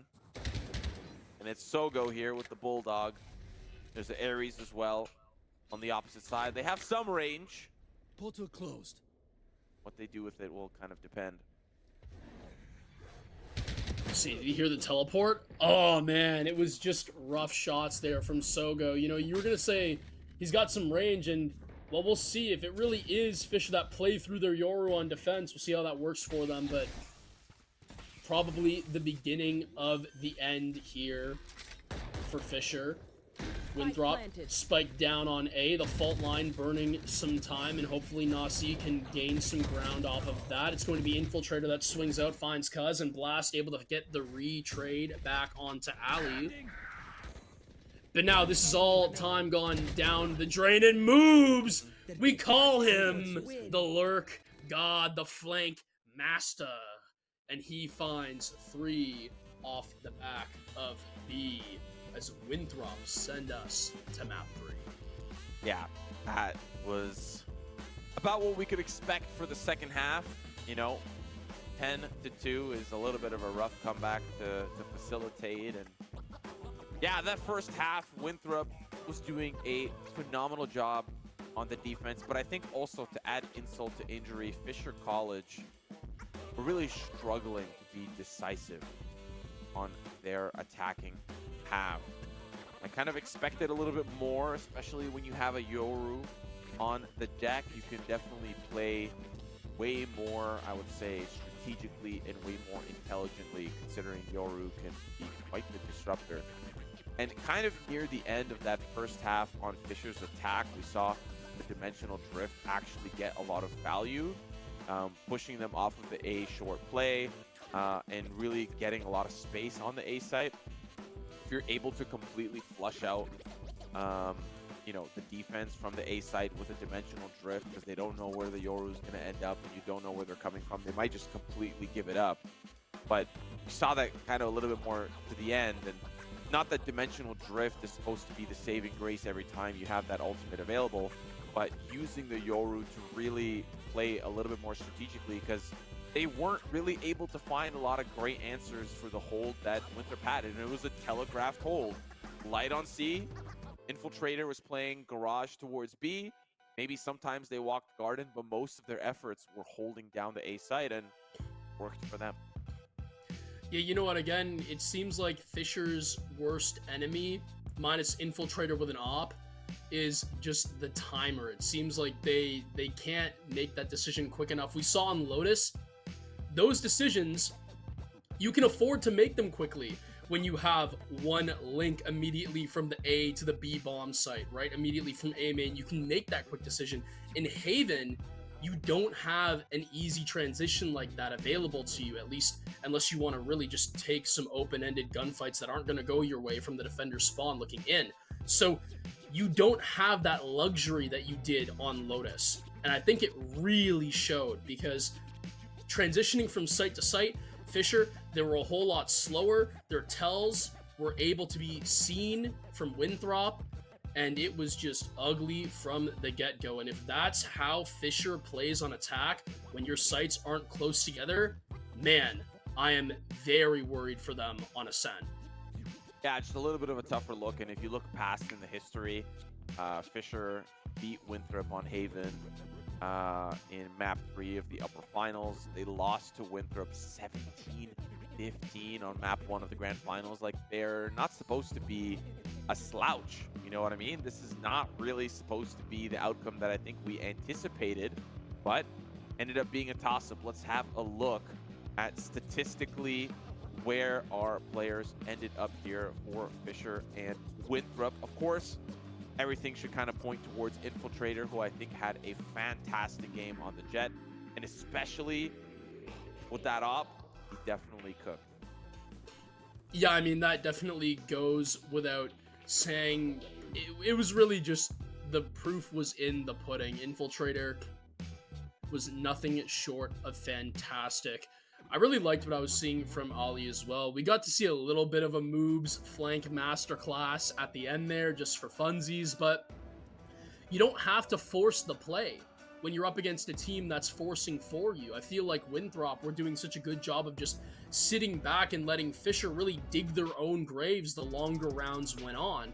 Moobs didn't really even have to really lurk or flank all that much. You just had to play with your team, because in the end, you were up against a team that, I don't want to say wasn't playing like a team at all, but they just looked completely broken, disgruntled, just indecisive.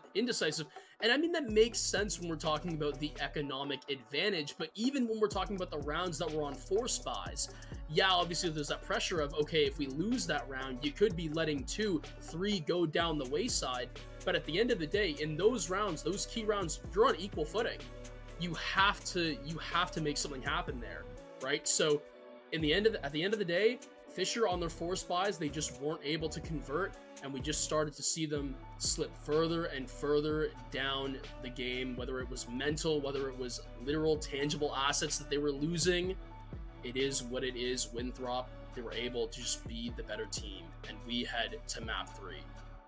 Yeah, I mean, tough to say, and a lot of what I think was done well by Winthrop was the control around A. They had one or two contact players towards long, or more often than not, 1 or 2 contact players towards A short, and it was somebody like Ali that constantly got to walk up for free. They expended this much utility for an Omen to walk up short and get 1 pick. Maybe he gets traded out. Then it's swung on by Flare. Like, why are we not using Sova Drone to clear that out? Why are we not using other utility pieces? If you're not going to go C long, if you're not going to play for C, they tried a couple of times, but majority of their hits were towards A. On the eco rounds, they leaned towards B. But, like, you know, I just think we have the tools to be able to deal with this, even if you want Cuz to swing with a double tap. Nevertheless, we could harp all day long about that performance on Haven from Fisher College, but it doesn't matter. Bygones be bygones. Map 2 is done and dusted. We are now moving on to map number 3 after a short little break. When we come back, the culmination of the series, loser goes home.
Welcome back, ladies and gentlemen, to our continued coverage here of the CVAL Championship. I'm Simo. Joined with me is continuously Smoke as we are diving into map number 3.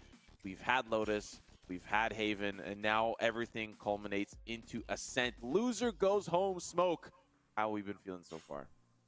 Well, you know what? We're feeling pretty good compared to the teams that are playing right now because stress is to the max level. This is it. This is where champions are born. Do or die. And we are going to none other than Ascent. Again, such a known map. Everybody knows every single hit, every single defensive setup that you could possibly imagine. This is just going to be where minor mistakes are now major. So which team will have fewer of those?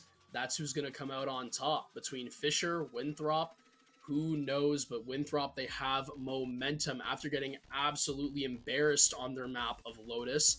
They completely trounced Fisher, drove them through the mud of Ceylon on Haven. It was really a shocking result considering the comps that were brought out, but they've done well to bring it back, and they're looking to use that momentum to get them over the edge. Fisher, you have a little bit of adversity to face, but if it's on Ascent, a map where both teams have 100% win rate on in the past 60 days, both feeling very comfortable. I'm a little bit concerned, though, Smoke. I'll be honest with you. For Fisher, yes, they beat St. Clair Saints 13-10 on Ascent in CVAL just a few weekend or two ago, and that was also St. Clair without Fair, who is a big proponent of their success. But on the opposite side, it's Winthrop taking down 2 challengers teams on Ascent, 13-8 and 13-2. When you put it that way, it's a little more of a daunting task. But at the end of the day, he's the 100% win rate, man. 100% win rate. That's what you gotta go with. No, I definitely feel your concerns overall. Yeah, I'm not gonna say that it's impossible, but this seems like this is a place where Winthrop like to play, and considering the fact that they've had great success on Ascent in Challengers. Of course, they do have a victory over Cal Blue, but that was one of their earlier seeded teams that they faced off in the round of 16. And, I kind of just want to say, respect to Cal Blue, but, you're up against the #1 seed moving into this tournament. So a 13-2 is kind of understandable. But for Fisher, especially after a demoralizing loss on Haven, I really hope they still have, their gusto, their desire, their fortitude, because they're going to need it against a team like Winthrop, who are very proven on Ascent, especially in just the month of April. Yeah, again, you know what, Fisher? They have a long ways to go. Technically equal, if you want to. Yeah, it's 1-1, but that being said, you've definitely laid out a way better case for Winthrop here, Simo, and I'm not going to lie, I was talking about it before we went on break, and for those who are just tuning in, I'll reiterate. Fisher, they've seen success on Lotus because of the fact that they were able to quickly make last-second decisions and swiftly rotate the bomb sites, mainly from A to B. But the reasoning for this is they were able to get it done so fast because those bomb sites are just one B-link away from each other, right? Going into Haven, they weren't allowed this luxury, and then we really saw them stall out even more than they were already on Lotus on Haven, and it really made them bite the bullet. And now, on Ascent, I mean, there's no quote-unquote close rotation. It's 2-site now. It's a completely different map setup, so there's no similarities that can really be drawn out here, other than for Fisher, if anything is talking to me about what they need to succeed, mid control overall is going to be the most important thing for them, considering how they attack. Looking at how they're starting right now, they have the Yoru going down the deadlock as well, running that double sentinel lineup. It's definitely going to be the thing that they need to monitor. Yeah, for Fisher here, I think they're defensive half is going to be a little bit stronger. That's always the case. 63% win rate, but of course, statistically, that's just on the map against St. Clair. Whereas for Winthrop, of course, they also boast a little bit of a higher defensive win rate. 80% defensive round win rate. 80% against tier 2. That is insane. And hold on. It's gonna hurt you even more. It's gonna hurt you even more. 25 wins, round wins, before the spike goes down. That's where a majority of their wins come from. Wins are coming from pre-plant victory. Okay, that is insane.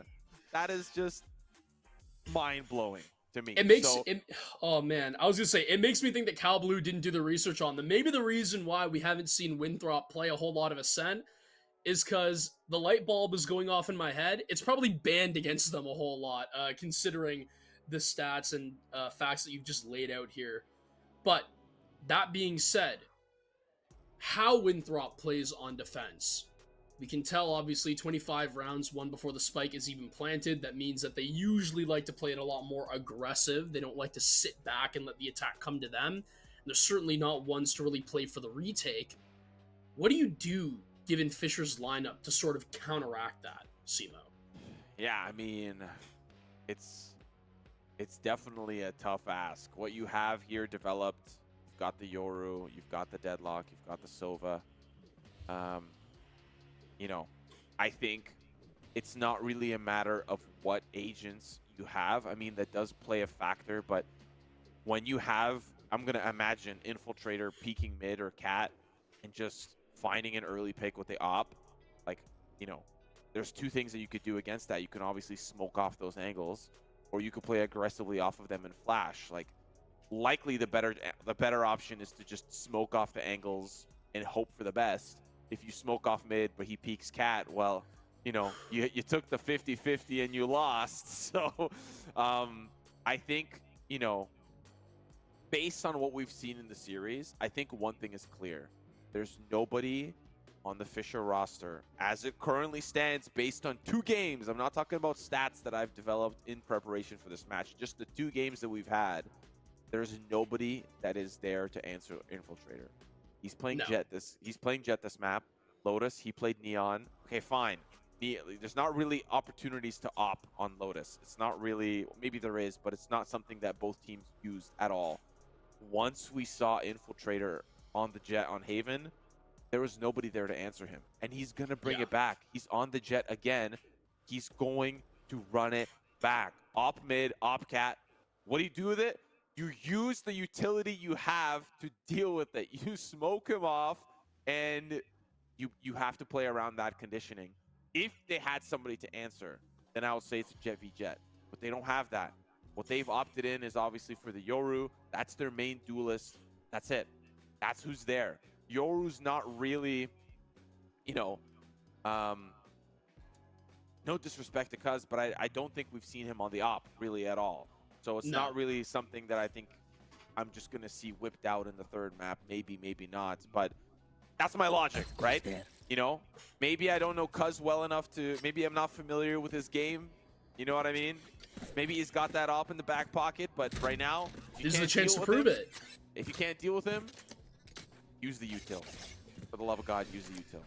Yeah, and I think we sort of saw even, there were scenarios where that could have happened on Haven, but at that point, the game was already so far gone. And potentially some just mental blunders that Fisher probably just thought they were out of it. Because we even caught them on a couple scenarios where you could have used what you had to clear out the gen. Action wasn't taken. Mid control, however, has been so far, but now Winthrop with the early contest. And this is really interesting because of the fact that, you know, now you're seeing that aggression be used against you that we talked about. 25 rounds pre-spike plant, and I'm not gonna lie, it certainly looks to be headed that way as of so far. Lots of round to be played left, though, as it seems like Fisher are looking more towards an A take from Tree. What an insanely timed guided salvo. I mean, was perfect. He was just using it so that he could peek. And great opening picks. Oh my Hold god, it's on. falling apart this first round. Play after play. Sogo, 10 HP. Here's the answer back from Ali. That's going to at least nullify those odds. They've got 2.5 people here on the side of Fisher with a very low Cypher. And now just down to the Omen in a 1v2. Still Definitely doable, though. doable. Sogo. Oh. He's on low HP, but he knows about the swing, and Ali is not there to hear it. Sogo with a triple. Fisher, you know what? I talked about it. Mid control was obviously, on a sense, that's kind of how it goes. You know, mid control is what you need, but even more so for Fisher, judging at how they attacked through the first 2 maps. I knew it would have been even more crucial. They get the job done, though, and some guided salvos, you know, it keeps the players away from tree, it keeps them at bay, but the re-swings come through, and Fisher just hit their shots. It's a great start here for Fisher. Great start. It is. This is the type of work that we're expecting to see. Early looks down towards A main, and guided salvos will push them off. Paranoia swinging on through, but of course the weapons are the advantage here for Fisher as they clear house and now make their way towards the A site. Infiltrator waiting with the tailwind here, and he's gonna do a little bit of damage, but just no follow-up. Yeah, again, this is just tough noobs. Not a whole lot of success that you're gonna find here. Maybe you clean up the other in Sogo. But before I can even finish that sentence, gets put down by a Marshall. And, well, you know what? Fisher, it's looking good so far. A little bit of an eco advantage that now means that Winthrop are going to have to force buy into to deny them that bonus. A decent find with the Ares through the wall there, but again, expected considering the weaponry that Fisher were able to bring to the table. But this is where it gets interesting. Simo, I'm not gonna lie, I was very much digging the 2-1 prediction, especially coming out of Haven, but if this one continues in the fashion that we believe it might be here for a long time here on Ascent. That being said, first pick goes the way of Winthrop. And now we see that when they have equal weaponry on equal footing, they're cooking a little bit more.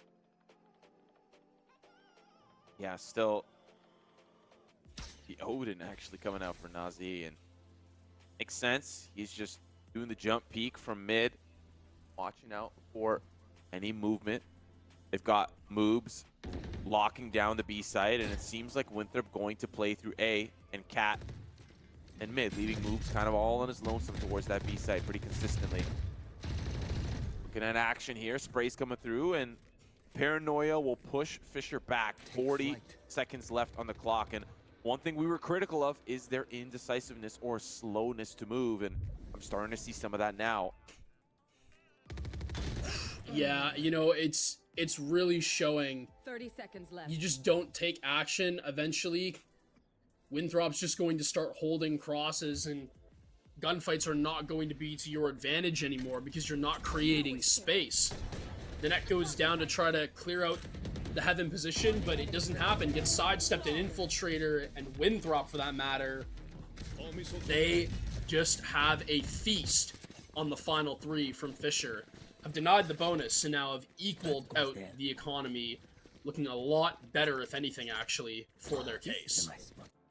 Yeah, looking at some of these replays, again, it just boiled down to Fisher kind of stuck in a position where they don't know what utility to expend, and obviously as the time kind of ticks out, they're forced to act, and when they act in such a manner, it's a little bit reckless, right? Walking through smokes, no utility to follow up with, and yeah, it's a little bit tough. So, new looks.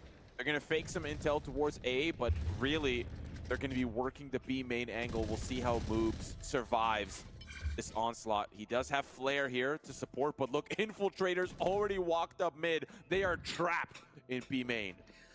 Right, and this is just going to be so tough to get away from the one tap from the Guardian. Give him 2! Disgusting stuff there from Infiltrator. A third as well! The man is unstoppable. One tap god. It honestly would feel like, you know what? You don't have an op, but you got a Guardian that can one tap to the head, and he's definitely showing why he's been the commanding force in this lobby. A 4th headshot to go his way. Ace, a potential. But maybe Nasi claims the final one. It's actually, you know, Winthrop, they don't have to do a damn thing. They have the spike on ice and B main. There's no reason to force out here, and Momiji stuck between a rock and a hard place. Do you even try to go for anything here? You just try to save. It looks like the save's going to be the preferred route. Just keep the Vandal. But man, I gotta say, that round, Infiltrator just took into his own, and sometimes hero plays like that, it's what can get a team fired up. And Winthrop, they tie things up 2 apiece. Maybe that's why they've got 25 defending wins out of, I think it's out of like 40. Way more than half. Maybe that's why. It's the infiltrator factor. And I think we saw that on Haven.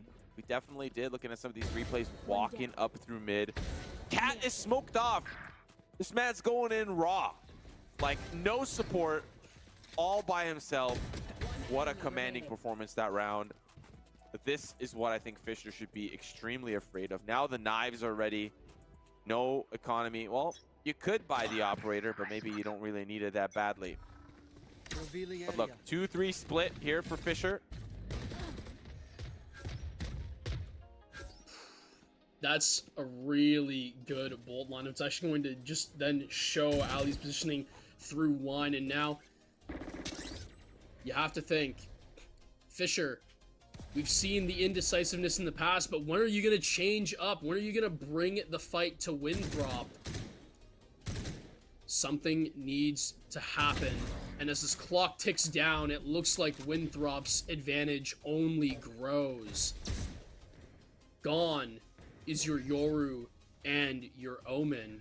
And what do you do from here? Look at how they're trying to take control into B, but the spike is all the way still near Catwalk, near that defender spawn, and now it's going to go completely cold. This one is such a tricky scenario, and Momiji, it's not going to get any easier for you, my friend. All of your support has been taken out. You're in a hellish scenario. The jump bait from Nasi. You're so mean. Why even do that? He's just this toying one's with all him. from over. This one's all but over, at least this round. Yeah. He's toying with him. He's toying with him. Okay, let's double back to what we're seeing here. We're seeing A main and B main control from Fisher. They're not really playing for mid. They're not splitting from Pizza into B. They're not doing anything. They're going a one-track mind approach, right? It's definitely harder to do, especially if you're not going to be using those resources. Like, you know, let's say from A, you want to split to tree. They're literally going one way. And if you're going one way, it's a little bit easier for the defense to react. Who's next? Right? So I think this time with the dimensional drift that they're using is going to at least free up a little bit. And they're actually faking a fast exec towards A. This is creative. It is now. The Yoru's just simply in. But, oh my gosh, Ali, I thought you may have had the flick of a lifetime. Flare, he's going to be able to find 2. And all of a sudden, a play that I thought was going so well. Infiltrator knives out. This one might fall on its face. They're coming through from glass. Moves lower, finds another onto Sogo. And man, all I'm gonna say right there, Simo, I need a replay of that pick that Ali gets on A main. That is absolutely gross. And Blast, with the world against him, moves, cleans up. Fisher, creative, but all for nothing in the long run. Yeah, they faked the dimensional drift down B main, but he teleported straight to Cat and got all that space of the team laying and wait off towards A main. I'm going to be anticipating a Fisher timeout here, down 4 rounds in a row. At least the Pistol's going to pad their, you know, situation that they're in. But Ali, look at this sauce. This man is oozing aura down the arches. And of course, this round just falls apart. I think if they really wanted to execute that a little bit more timely, they have to play off of Cuz. They can't leave him on an island, right?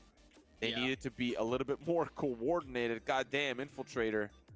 We're seeing into his big brain, his mechanical skill set here. But yeah, Fisher, I think they just need to be a little bit more coordinated. Well, here's the problem, right?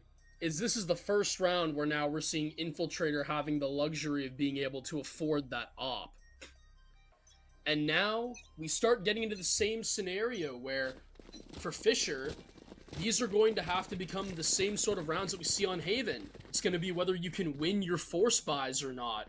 If you want to go with an eco round, that's cool, but you're definitely giving that up, and at minimum going down 5-2. Barring, you know, just the odds being stacked ever so against your favor. But this is where questions are going to be answered. We were talking about it earlier. How are you going to look at clearing Infiltrator from mid with an op? The Omen smoke goes down, and, well, now it's all about whether you peek into it or not. Infiltrator immediately takes Blast out of the equation, and, well, this could be an early beginning of the end for this round 7. Was almost going to say give him a second one. Moves and Nasi, though, they're just rolling through this mid push that Fisher has lined up. Put a couple extra rounds into his body at that point. It's an absolute rolling. Winthrop looking impressive. Going to take their 5th, almost barring a miracle. There it is. Give him the confirm. No one can stop Winthrop on this mid contest, and Fisher are left scratching their heads. Yeah. You know, I don't want to kind of take us out of this match itself, but I wonder if... I mean, it was an eco round, but... The ban onto Icebox was at the end of the draft.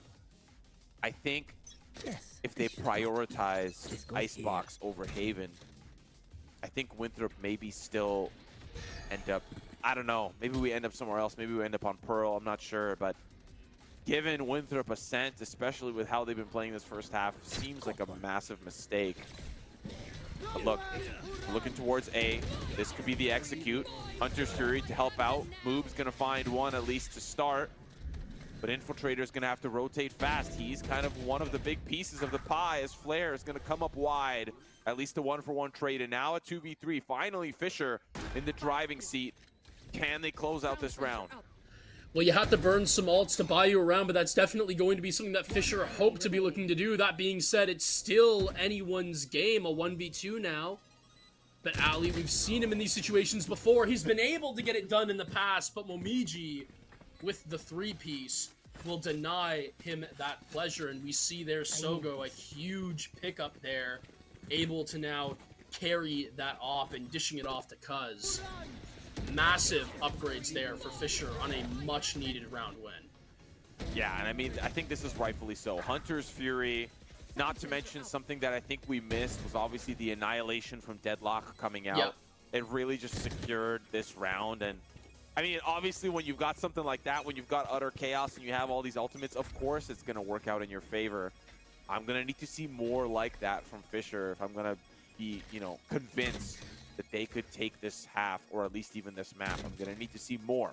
That round was great. Give us another one.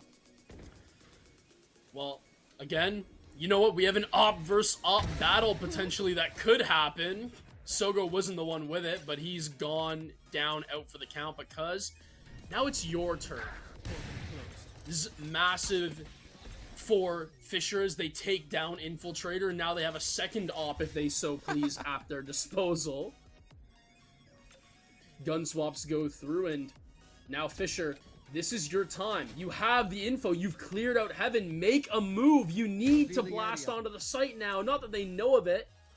The Omen smoke buying them time, at least for Winthrop, to rally their troops, and no moves. Don't do it to them. Just wait. Play your time patiently. They're unaware of the positioning, but the movement's been heard. Nasi, in the meantime, picks up 2, and the flank's not even going to need to come through. Winthrop have just absolutely cleared Fisher out of this A take. 6-3 your score in dominant fashion. Yeah, it's just too long to get moving. You know, you don't need a lot of expert analysis to see that Fisher is stalled. You know, I know that maybe you want to wait for timings for your signature moves to be recharged. I get it. I totally understand. But it's giving Winthrop so much momentum. You lose Sogo off the first pick, right? Yeah. You've lost momentum on the B site. They know you're going to stack A because it's just been cleared and you lost a player.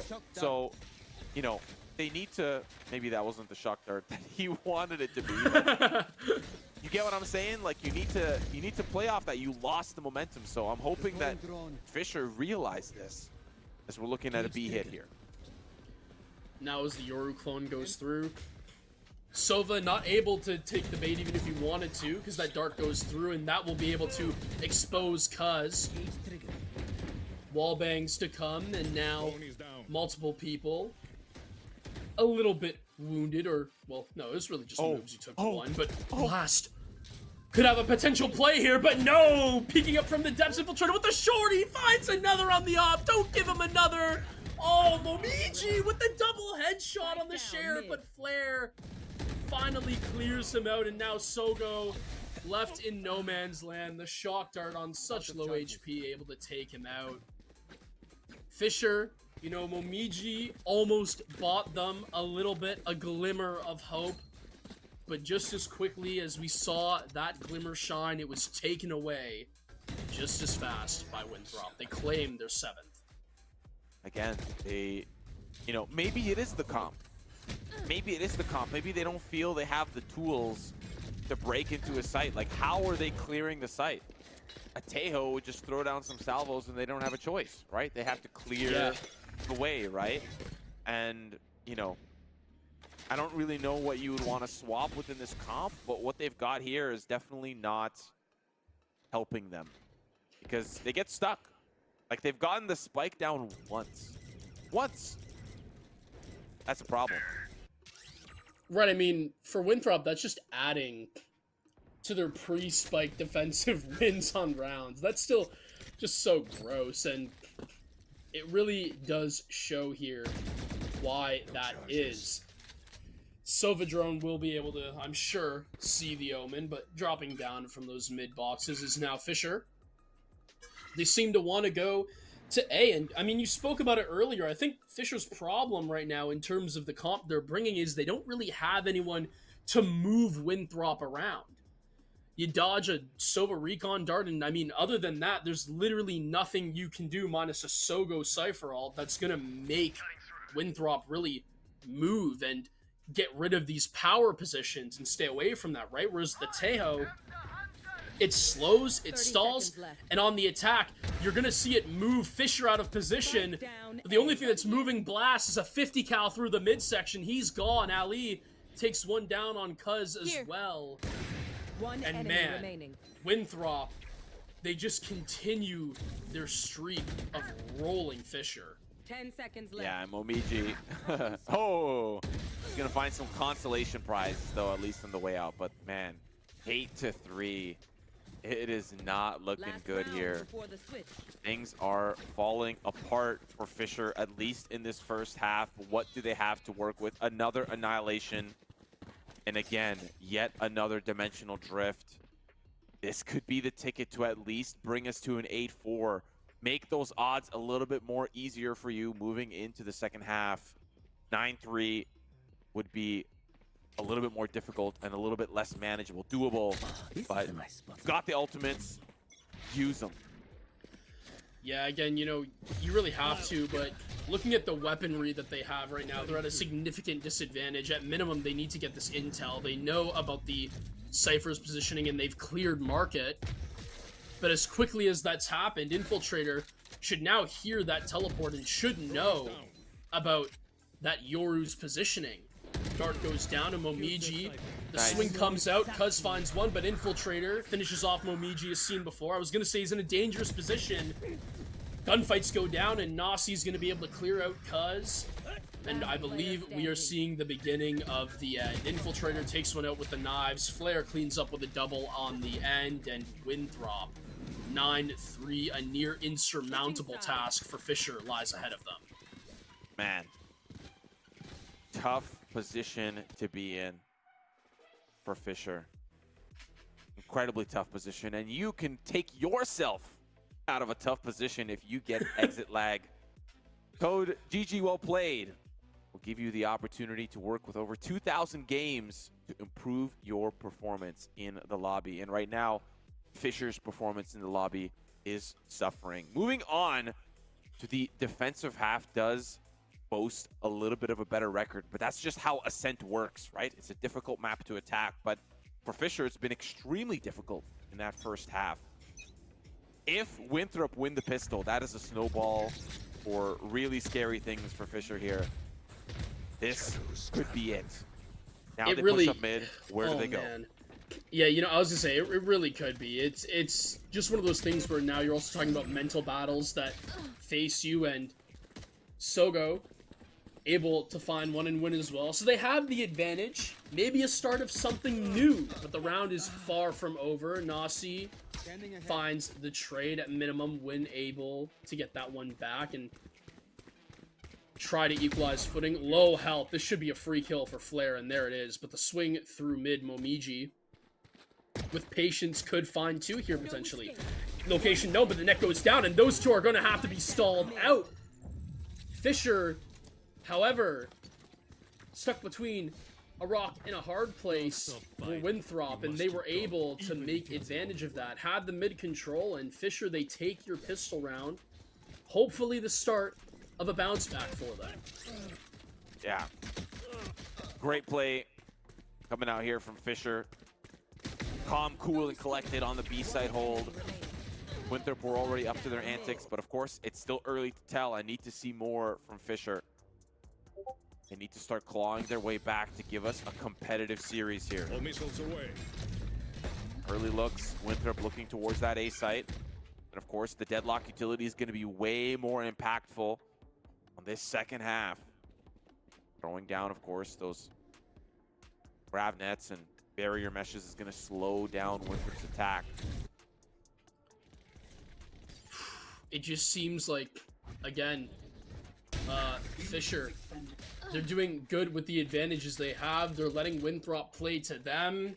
Winthrop, if anything, you know, I get it, it's an eco sort of round. You don't have the ability to buy here, and because of that, we're seeing you stall a little bit more. But I like that Fisher's at least not giving them anything for free. They're saying, no, I mean, we're sitting right here. You just have to be the ones to take long-range gunfights with us with pistols out. Sogo cleans one off, and Blast down for the count as well. And I was going to say, don't let this become disastrous for Fisher, but it will not be so, as the mid engagements are all won from them. Ali, the last to fall here, will presumably do so when gets swung on here from Sogo, and that is going to be all she wrote. Fisher, they find the conversion, and now they look to hopefully work towards their bonus, but Winthrop, this is a big round for them. They could force here and get rid of that notion for Fisher. Well, the third round bye is inevitable, but for Winthrop, I like that they are, what we're seeing early enough is that they are happy to make quick adjustments. And yeah, they didn't really quite work out for them, obviously, on these pistol rounds. And so this is where I'm expecting Winthrop to really show us what their attacking side looks like. Early guided salvos on towards that B site, working up through mid. They've got a tripwire to stop the A main push, or at least give intel. And how they play off of this is now going to be the more interesting thing. Teodrone moving through B main, finds one onto the Sova, but no one acting upon it. All of Winthrop have now realized that there's a pretty decent hold right now on B, and they're going to elect to try to go to an even harder place, in my opinion, to attack, looking at the setup that Fisher have on A. The movement from Tree, known, but Blast with that Bucky in hand will not be able to do anything as Flare sends him down. Outlaw, good shots from Cuz. And now all of a sudden, even to a piece moves with another, and that's a huge pick onto Momiji there. As look at Cuz lurking back, can only do so much as the double swing happens, playing off contact. An Infiltrator not seen through the smoke, doesn't even matter. All three members of Winthrop getting a piece of the pie as they tear Fisher apart. A great coordinated effort. Even though you had Cuz playing the Disruptor towards Wine Cellar, it was a great coordination from Nazi playing from main while the rest of the team working slowly together through the garden. If Moobs dies there to Momiji, it's a little bit of a different round, so a great successful frag there. And then of course, as they're dealing with the spike carrier, you have Infiltrator playing in heaven and not on an off angle, to say the least. 10-5, Winthrop getting closer to victory as they prepare for another round. Early looks, Momiji punished for over-aggression. Well, the number one thing I was going to point out is Cuz with the full buy there on the op and, well, immediately going down to Moobs, that is going to be a long road ahead for the Yoru in regaining that eco back. But Blast takes down Infiltrator.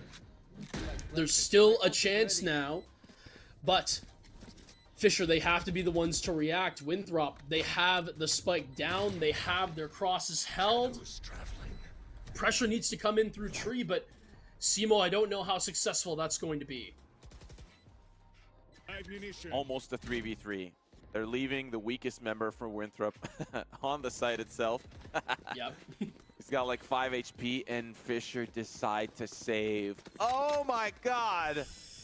5 to 11. 5 to 11, Fisher. Backs are against the wall. Do you feel the heat?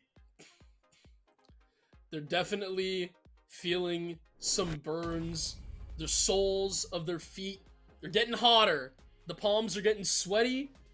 It's do or die. Truly, from here, you only have one more round to give up before you need to run the perfect gauntlet to see victory. Fisher, what do you do now when you're on the ropes? What will you solve? The answer, it's not been found yet. They're still searching. But for Winthrop, they know that if they just keep on doing their magic, it will be successful. Infiltrator down mid finds one onto Cuz, and immediately spelling doom for Fisher early. They try to get a little bit aggressive on the A main, on the mid, and it does not work in the slightest. Winthrop, they're just taking a victory lap at this rate. They're playing cheesy. A grab net into running down with the Bucky. My guys tried to teleport out. That's not going to be it. Stuck in hell with the Sheriff. But Sogo, frying from above, nullifies those odds. 3v2 in favor of Winthrop here. Unfortunately, Win coming late to the party. Hopefully he brought the goods, because Sogo's going to need some backup. Moves off the arches. Shots are going to be good. Win down to you in round 17. Going to Winthrop, match point, series point. Fisher on the edge. This is it. This is your tournament life. It's now or never. I know we've been saying that a lot today, Simo, but now it is truly the very end. You're staring at death's door, and there's an invitation, a letter with your name on it, sitting in front in the mailbox. Fisher, you have to make it work here, or it is all over. Winthrop, how many times are we going to see someone try to chow Infiltrator down mid and just get absolutely slept? Win, are you going to be the early victim of this round? Will it be someone else? Will it be something that Fisher can muster up? The Omen ult goes through. It actually gets faked out. Infiltrator moving down mid position seems to be known from the shots in the Odin, but market control has been taken. Cage triggered, and Winthrop, they're totally going to look to explode onto the B site here. They have that market control as well. Hunter's Fury, it finds multiple positions, and Nassim is going to be able to find one. This is the beginning of the end. We're seeing it right here, Simo. Knives come out, the cage up and over. Fisher, they've been putting a blender on B, and there's not a damn thing they can do about it. Give them the win. Winthrop, they stick true to their name. They move on in CVAL.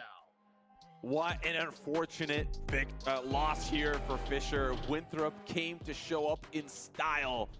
Fisher gave us a series and a half, though. A phenomenal performance on Lotus, but Haven and Ascent proving to be the crutch here for Fisher, as Winthrop, like I said, have been on a little bit of a heater. Solid CECC performance, currently waiting in the finals against Maryville. Decent enough performance in challengers as we are going through the Swiss stage right now, and they are currently hanging on for playoffs contention. Winthrop has been in form, and for Fisher, unfortunately, fans of Fisher, family members and friends get to wave goodbye to the team that is now placing, I think this is 4th, 5th, or 6th, I'm not sure, but definitely not where they would want to be is the bigger answer. Yeah, you know, it's top 6, but even then, it's just unfortunate. Let's look at some of these replays right now that we have from this final game from Fisher. And really, a lot of the weaknesses that me and you called out, Simo, they were just shown and exploited. It was really just Fisher showing lack of decisiveness on attack, and Winthrop showing the very opposite, because there was a certain man who was controlling most of mid, and we're seeing a replay of him right now. His name was Infiltrator. You best know it. You best remember it. These 4 definitely will. 3 one-taps. Beautiful. Got a 4th later on in the round as Winthrop, they dice Fisher up like sashimi. Make quick work of them on Ascent. Yeah, the defensive half, Fisher constantly stalled out. I think they got 1 spike planted that whole game, which is rough. Very, very rough. Yeah. The second half, we saw the beginnings of a little bit of control after they won the first 2 rounds, but, you know, they were playing a lot of cheese towards A main to try to get some rounds back, but already being down 9-3, in this case 9-5, once the full buy came through, Fisher was dead in the water. They could not claw their way back. And now they will fall as Winthrop will move on in the lower bracket, continuing their run as the number 1 seed. What a performance from them.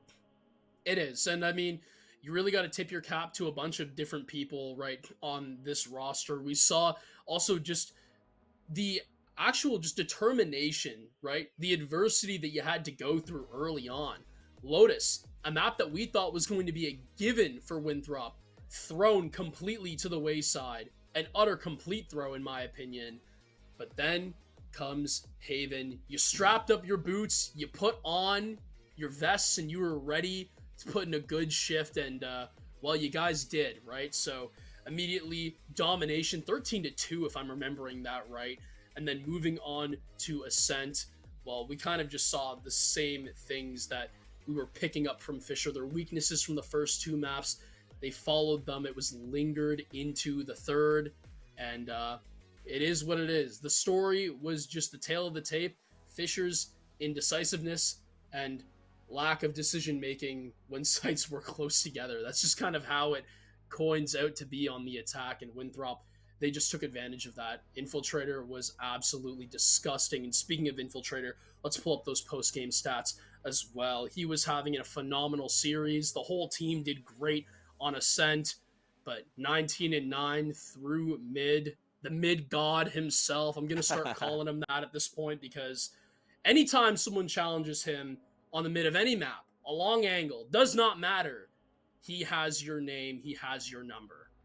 Yeah, and shout out to Ali as well, who was playing that short contact play, constantly stopping the A main push, and he, you know, deserves a lot of credit as well, because he was dealing with some wine cellar plays and just kind of some annoying stuff, and I think he did a great job dealing with it. Of course, Infiltrator playing towards mid, playing towards Cat, and often playing alongside moves towards that B site to make sure, you know, crossing their T's and dotting their I's, that nobody's going to be coming in from that way. So let's have a look at our bracket once more, just to remind folks at home what they can expect as the weekends continue to move forward on and on. We have our upper finals continuing on, TAMU, Maroon, Texas A&M University up against Maryville, second seed up against former champions who I think were seeded 13th this time around, and that's going to be a heater of a match. You can expect for that one to come through May 10th at 3 p.m. Eastern time, or likely like everything else, I think it's been 12 o'clock Pacific time. So moving on to our lower finals, we are just at the edge of our seats of the culmination of the other match. You see it does look like the Cumberland Phoenixes have overcome the Harrisburg Storm, which you and I covered just yesterday. Yeah, I believe it literally came down. I'm just trying to go through the admin chats right now, if you will. 2-1 Cumberland win. It was oh so close. It was really just a stomping to start. I don't know who won the first map or the second because those results aren't shown, but I hear it was a 13-0 and then a 13-1. So both teams really stomped each other out in the first two maps, and then 13-11. Shooter clutches a 1v2 to buy them in and to seal the deal, is from what I'm being told. And that one was probably nothing short of an amazing third map. So there you go. There you have it. You have your final four. It's been confirmed. And Simo, unfortunately, that's all the time we have today. It's been an absolutely amazing cast, though, brother. Thank you so much for joining me on the desk.